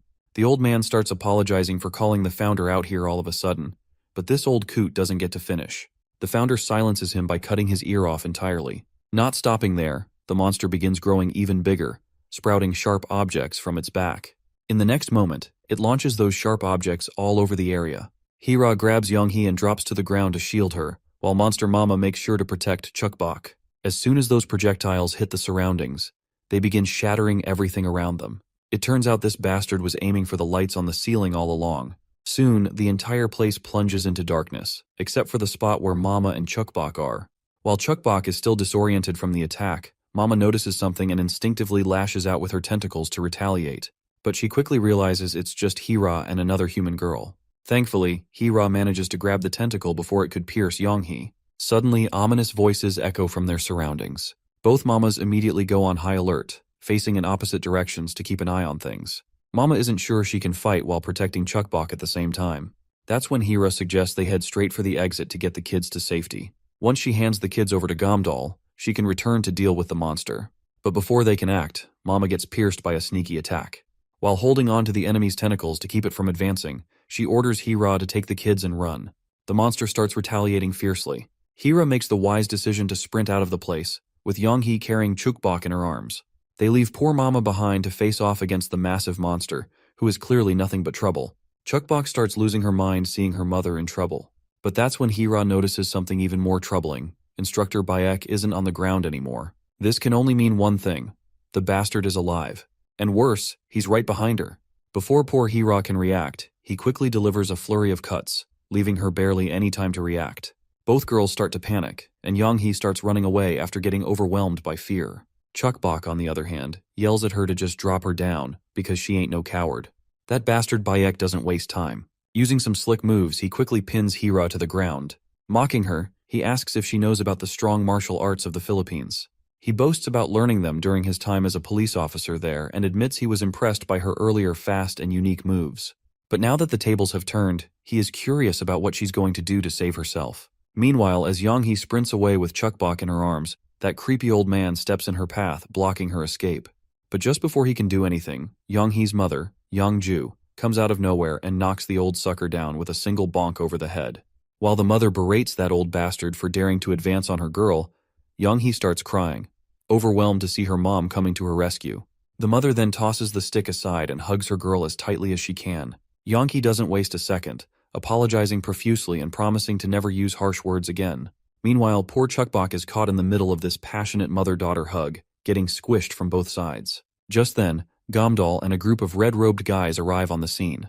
Chukbok quickly shouts, panicked, about her mother being in trouble. And soon after, everyone begins to hear these nasty sounds of banging, thudding, and blood splattering echoing from afar. It's coming from none other than poor Mama.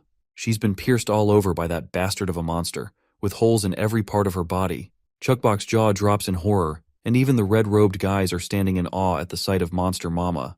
They immediately decide to take her down, raising their weapons to shoot. But before they can do anything, Gamdal stops them, shouting at the top of his lungs that she is his wife. Gamdal rushes to his wife and lifts her in his arms, but before he can get far, that same monster looms up right behind him. Startled by its massive presence, Gamdal freezes. Chukbok, with her tiny finger pointing at the monster, shouts that this is the bad monster. As Gamdal tries to run as fast as he can, the other red-robed guys unleash a barrage of bullets. Every single bullet hits the monster, but it's completely unfazed, like some kind of bulletproof beast with a money-back guarantee. Not only does the monster shrug off the attack, but it quickly retaliates, piercing one of the robed men straight through the belly with its tentacle. The others rush to pull the tentacle out, but before they can, the monster squeezes every last drop of blood from the poor guy, leaving him pale and unconscious on the ground. The monster relishes the taste of the blood it just drained, and with its appetite whetted, it's ready for more. It throws its tentacles at the remaining robed men, piercing them one by one. Each unfortunate victim is drained dry, their lifeless shells just lay on the ground. With no one left to drain, the monster bellows a chilling threat. It demands everyone to hand over our Mama and Chukbok, promising that if they comply, he'll show them a miracle. As soon as the people in hiding hear this, one of the robed ladies grabs little Chukbok and presents her to the monster, just as it demanded. She even promises to capture our Mama as well, begging the monster to keep its word and let the townspeople live as they did before. But the monster sees no reason to let these lowly humans live. He pierces his hand straight into the lady's belly, showing just how annoyed he is that they destroyed the community all because of their greed. He recalls how he gave them a life of prosperity, shelter, food, everything they needed. So, in his mind, he has the right to decide if the livestock he raised is worth keeping alive or not. Everyone is trembling in fear, unsure of how to deal with this monstrosity. Meanwhile, Mama is still lying on the ground, her body battered and bruised. But she's certain that in just a few minutes, she can kill that creature. On the other side, Hira is still locked in battle with that bastard. After exchanging a few words, they dive back into the fight. As for Monster Mama, she's back in action. She quickly grabs Chukbok and launches her away from the monster. Gamdal is quick enough to catch her in mid-air. Now that Chukbok is out of harm's way, Mama is ready to deal with the monster. She fires a series of poison needles at him, but the monster just takes them head-on. He boasts that his body has no senses, making it incapable of feeling pain. So in his eyes, it's all useless effort. But our Mama makes it clear that this monster isn't escaping the eternal agony that awaits him. The monster retaliates with its tentacles, delivering a devastating blow that gravely injures her. Let's not forget about Hira and that bastard. They're still locked in a fierce battle. From the looks of it, the enemy seems to have the upper hand in this clash as well. Meanwhile, the remaining townsfolk start firing their guns at the monster, but once again, the bullets don't seem to be doing any real damage. It's as if the beast is completely invincible. Youngju, however, refuses to live in a family where her loved ones are treated as nothing more than fodder. She declares that she wants a village where her daughter can grow up safely, free from fear. The monster, on the other hand, just scoffs to hear this. Mama then decides to step up her game. After pelting the monster with countless poison needles, she prepares for her final assault. But before we get to see the outcome of her fight, Hira decides she's done playing games with her own opponent. She's had enough of this guy and aims to end the squabble once and for all. In a shocking move, Hira delivers a brutal slap across the bastard's face, leaving him momentarily blinded. Seizing the opportunity, she grabs the very weapon this fool had been using and unleashes a relentless barrage of blows. The big monster notices that his body is starting to crack. He hadn't even realized it, but it seems our Monster Mama was trying to do this from the start. Realizing he's in deep trouble, he begins to run as fast as he can in order to put some safe distance between him and his enemy. Hira, meanwhile, has overpowered her enemy as well. Both Baek and the monster shout in disbelief, giving it their all in front of our ladies. But in the end, both ladies overpower their opponents. While Mama pierces the bastard with her tentacles, Hira lands a final slap across Baek's face, knocking him out cold for good. But the monster, on the other hand, isn't done yet. Even after taking a sizzling hot drill straight into its chest, it somehow remains alive. It retaliates as quickly as it can, forcing Mama to retreat for a moment. The monster then goes through a little transformation, and it literally looks like a ball of spikes, but that doesn't scare Mama. She charges up her poisonous spear, which she's formed with her hand, and obliterates the beast like it's a watermelon. Later, we see all the red-robed guys and monsters littering the ground, dead. That bastard old man is still alive, hiding behind a vehicle. He grits his teeth, thinking about how he devoted himself to this village, and this is what he gets in return. He fed them, sheltered them, and this is how he's repaid. But just as he's brooding, he gets a solid slap on the butt from our little Chuckbok. When he turns around, he sees Gomdal and Chuckbok behind him. Later, everyone who survived that day stands around this bastard of an old man while he begs, reminding them how everything he did was for the sake of the village. His words might sway the group, but not Youngju and her daughter. Youngju aims her gun directly at this bastard's head and drills a hole right through it, ensuring he reaches hell before anyone else. With that, everything is over. Youngju collapses from exhaustion, but at least she avenged her husband, and she feels a sense of relief and satisfaction. After it was over, the village changed a lot in just a few days. The corpses of the principal and monsters were disposed of, and a small memorial service was held for the victims. Everyone decided to seal all the passages to the basement and keep guard for a while. However, there was another problem. They couldn't find Instructor Bayek's body. If Beck is still alive, who knows what he will do. When the secret and true nature of the place was revealed, most of the villagers packed up with their food and bags and left. The doctor was quite annoyed to see that, as they should have stuck around and helped each other. But instead, they decided to flee. A while later, in the hospital, the doctor tries to insert a syringe into Hira's muscle to give her antibiotics, but the lady refuses to take it because it hurts. It's kind of hilarious that she'd rather face scars from battle but is afraid of an injection. Anyway, she leaves the ward and the doctor calls out for the next patient. You see, a temporary vaccine was developed that stopped the infection from spreading among the injured. Since it's only temporary, it must be injected regularly, and it has some side effects. But other than that, it's fine. The fact that everyone survived was thanks to the monster mama and her daughter. The doctor was surprised to learn that Chuckbok's mother was a monster, and their DNA actually helped with the research. Meanwhile, Youngju is recovering from surgery, and all she needs to do now is wake up. The doctor is sure that she'll be so happy when she sees the village, and he's certain she'll shed tears when she sees her daughter and the freed village. He's hoping she wakes up soon. Although the doctor has narrated everything about the others, he's also dealing with some serious stuff that he just can't wrap his head around. The connection between Chuckbok and her monster mom is driving him crazy because the results of his research are totally unexpected. The scene then transitions into a past event, outside, where the entire place is run by monsters. A giant mutated monster is following the trail of fresh human blood, and that trail leads it to Instructor Bayek, who's standing there, totally bruised and battered. He finds himself in a nightmarish situation. Not only is the weapon he's holding shabby, but there's also this giant mutated monster in front of him. To make things worse, he's bleeding heavily, and the juicy smell of his blood is making the monster even hungrier. But then, someone hits the monster right in its head. The one who took down this beast is the yellow-eyed bastard, the guy everyone calls their father. He doesn't waste any time before asking Beck for all the juicy details he might have regarding recent events. In a matter of minutes, Beck fills the yellow-eyed bastard in on how the village was lost after the principal and the founder died. Now that he's brought shame and failure to his father, Beck is sure he can no longer be called his son. But he's grateful that his father gave life to everyone when they had no hope, even though they ended up losing the precious village their father had bestowed upon them. He begs his father to grant him powers like the other family members, as he wants revenge on those who wronged them. He knows it's a foolish request, but he still hopes it will be fulfilled. The one-eyed bastard turns to Beck and takes his life immediately. As far as this bastard is concerned, he is nothing more than a useless trash. After killing this power-hungry shithead, the yellow-eyed bastard sighs deeply. He regrets ever trusting these fools with the responsibility of Hope Village. He's lost so much, only to have to start from the beginning again. His main concern now is our mama, who has grown even stronger. He doesn't think he has time to waste here. As soon as he says this, his attention is grabbed by someone creeping up behind the stair cabin. This person believes that if they send more family members, they'll all die needlessly, so rushing things isn't the best idea. The one-eyed bastard quickly responds that he's already figured out what needs to be done. This time, he plans to go himself, but the person behind the stair cabin reminds him that the risk is high. The father insists that he has no choice, but he's hoping for some help. He's confident that his son Jack will assist him. Jack finally shows himself and promises to do his best for the sake of his father. The one-eyed bastard thinks to himself that if only he had his full body, nothing would be impossible. His mind flashes back to the past, where his body got ripped apart while trying to attack the pregnant mama. It was the moment he lost his body, but the key to getting it back lies with the child, Chukbok. Since Chukbok is not affected by the light at all, the one-eyed bastard is certain she must be holding on to the core. If only he could get his hands on her body, his plan would be at least half successful. So because of this reason, capturing Chukbok becomes his top priority. 2 months have passed since the tragedy that hit the village, and life has returned to normal. Everyone in the village is upbeat again. We meet Chukbok, who looks absolutely adorable in her new clothes. Her parents are visibly moved to see her in this outfit.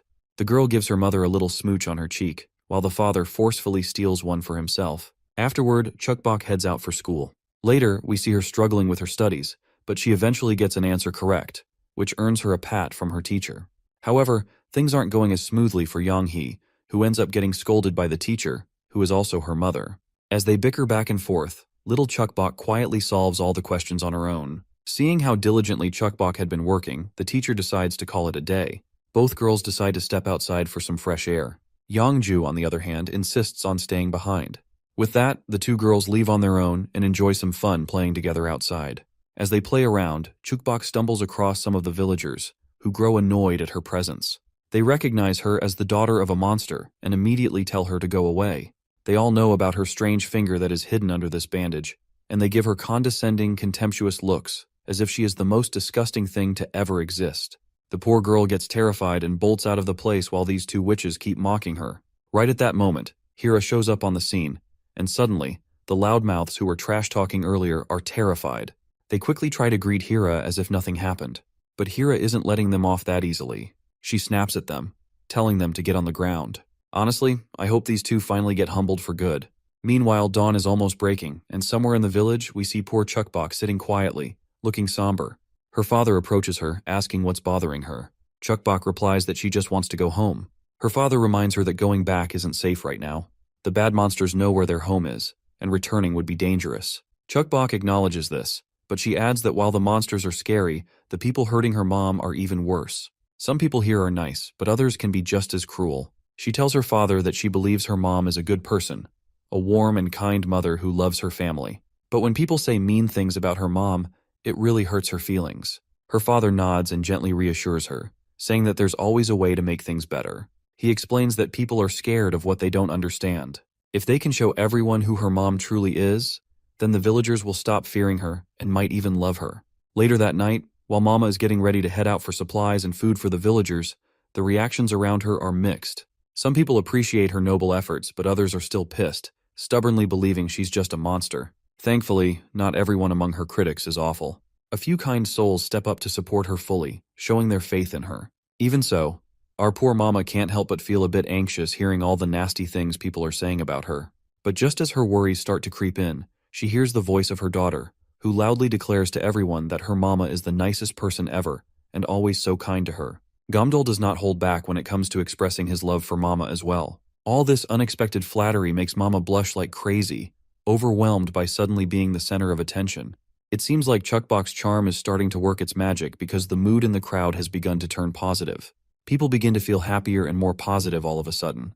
Meanwhile, Hira is still off somewhere dealing with those two loudmouth girls who clearly needed a lesson in how to behave themselves. The scene transitions, and there we are introduced to a couple who just took down a monster, completely blowing its head off. After their victory, they decide to head to Hope Village. They've heard rumors that the yellow-eyed monster is there, and this guy is itching to take it down with his own hands. The scene transitions back to Chukbok, who is happily showing off her new teddy bear that her mom and dad stuffed for her. It's a special gift from her parents as a reward for being such a good girl. However, Hira isn't too impressed. She bluntly says the toy isn't all that cute and claims she could make a better one. Chukbok, unfazed, mentions she hasn't named the toy yet, and asks Hira if she has any good suggestions. Hira, being her straightforward self, gets lost in thought for a moment. Eventually, she suggests the name Soa, explaining that it means beauty and prosperity. As soon as Chukbok hears the name, she remembers something. She remembers a time when Hira, while half unconscious, was subconsciously muttering the name Soa. Chukbok happily responds that she likes the name and promises to take good care of the toy. At one point, Hira mentions that the name is precious to her. But before Chukbok can ask about its origin, Young-hee comes running in, announcing that there are newcomers in the village. For some reason, she says her mother is in trouble and needs help. The scene then shifts to the center of the village, where the crowd of villagers is gathered outside, listening to a loud commotion coming from the office room. The big guy we saw earlier is clearly excited when he sees Yongju working independently, despite her handicap. Yongju tries to thank him, but she chokes on her own saliva as she says it too loudly. Just then, Hira enters, and Yongju quickly introduces the new couple. The big guy is Chunbai, and since he can't hear well, Yongju had to yell everything out for him. The girl with him is his daughter, Yujung. For a moment, I thought they were a couple, but I guess I was wrong. Yongju promptly introduces Hira as their ultimate weapon, and beside her is Chukbok, the cute little one. Hira quickly notices that Yujung seems to be staring at her with a contemptuous look, and she has no idea why. Yujung keeps staring, so Hira decides to turn up the intensity of her stare, which quickly humbles Yujung, and the girl quickly looks away. Meanwhile, the big guy is excited to see such a quiet little one. He opens his notebook and writes down her name, but he mishears it as Chubby. Chukbok happily clarifies that it's actually Chukbok, but the man mishears again and wonders if she said Chow Chow. Chukbok corrects him once more, but the big guy still thinks her name is Chuckles. This time, Chukbok is seriously annoyed, feeling like the old guy is messing with her on purpose. She points at him and firmly says, "It's Chukbok." The big guy quickly grabs Chukbok's hand, and seeing this, Hira grabs him by the collar, furious that he's overstepping his boundaries. The big guy quickly apologizes for this. He was just curious, as he had heard about Chukbok's discolored finger, so he was quite amazed. Though the big guy has a question, just out of curiosity, he asks if there's a yellow-eyed monster here. Of course, Hira can tell where this conversation is going, so she responds with nothing but death glares. That's when Yongju chimes in, telling both of them to stop, reminding them there's a child present and they need to calm down. Hira leans closer to the man's ear and asks what he is planning to do when he finds the monster. Before this guy can answer, Gamdal breaks the awkward silence by entering the scene. He actually came here looking for Chukbok and asks if she's here. As soon as Chunbai turns around, he's startled to see Gamdal standing there. It doesn't take long for Gamdal to recognize this man as his old master either. To understand the history between Chunbai and Gamdal, the scene flashes back to the past, where Gamdal is effortlessly beating the crap out of some guys in front of him, and he is not even breaking a sweat. The opposing gang members start to panic, realizing no one can stop Gamdal, especially not with the weapons they have. Gamdal's party members are excited, cheering on their friend as he dominates these guys. But Gamdal quickly orders his team to loot the enemies before they can escape, and the entire gang charges at their opponents with weapons drawn. Apparently, Chunbai used to be the captain of that same squad before Gamdal joined. Chunbai is having a bit of fun, poking at Gamdal for marrying a monster. Just as the old guy keeps going on, his daughter, Yujung, gathers her courage and hesitantly asks Gamdal if he does not regret it. Of course, Gamdal has no idea what she's talking about, so in response, Yujung reminds him that by marrying a monster, he became the target of the cannibal tribe. That means they'll eventually come back for him, and he'll have to protect his family from the danger. She wonders if he regrets his decision to start a family now. Hearing this, Gamdal goes quiet. His mind flashes to the pleasant memories from when he first met the helpless monster mama, who was desperately trying to protect her newborn child. The scene transitions to almost 6 years ago. Back then, Gamdal secretly tries to slip away from the party to meet his monster wife. But one day, Yujung questions him about where he's going. He quickly makes up an excuse, saying he's going on a patrol to double-check that everything is clear. He promises to return soon and leaves, leaving Yujung quite annoyed. Meanwhile, her father teases her, joking that maybe Gamdal has a girlfriend he's sneaking off to meet. This thought doesn't sit well with Yujung at all. As we know, it turns out to be true. Not exactly a girlfriend, but Gamdal goes to see the monster mama, who has a little kid with her. At this point, their relationship is just beginning, so the monster mama is still very wary of him. But Gamdal reassures her that he's only brought some things she might need. He quietly places all the supplies he brought under the shade, including baby formula, clothes, and blankets. Afterwards, Gamdal turns to leave and walks away. However, instead of actually leaving, he hides behind a nearby building wall, secretly watching how the monster mama reacts to his gesture. Just as he expected, the monster mama is absolutely thrilled to see all the things he brought. Watching the monster mama's joy from a distance brought Gamdal absolute happiness. He loved seeing her so happy, and over time he began spending more and more time with her. Days passed, nights came, and they didn't even realize how their bond had grown stronger. Along with all that, Chukbok was also growing. At some point, Gamdal realizes just how close he's gotten to her without even noticing, and it makes him blush a little. All the while, the members of the opposing gang were keeping a close eye on Gamdal's actions. One day, when Gamdal returns to the monster mama, he finds out that the baby has caught a fever. Panicked, the big guy rushes out with all the strength he can muster to find some medicine. If he's late, he might have to say goodbye to Chukbok. But as he's desperately making his way through this desolate city, he gets ambushed by his enemies.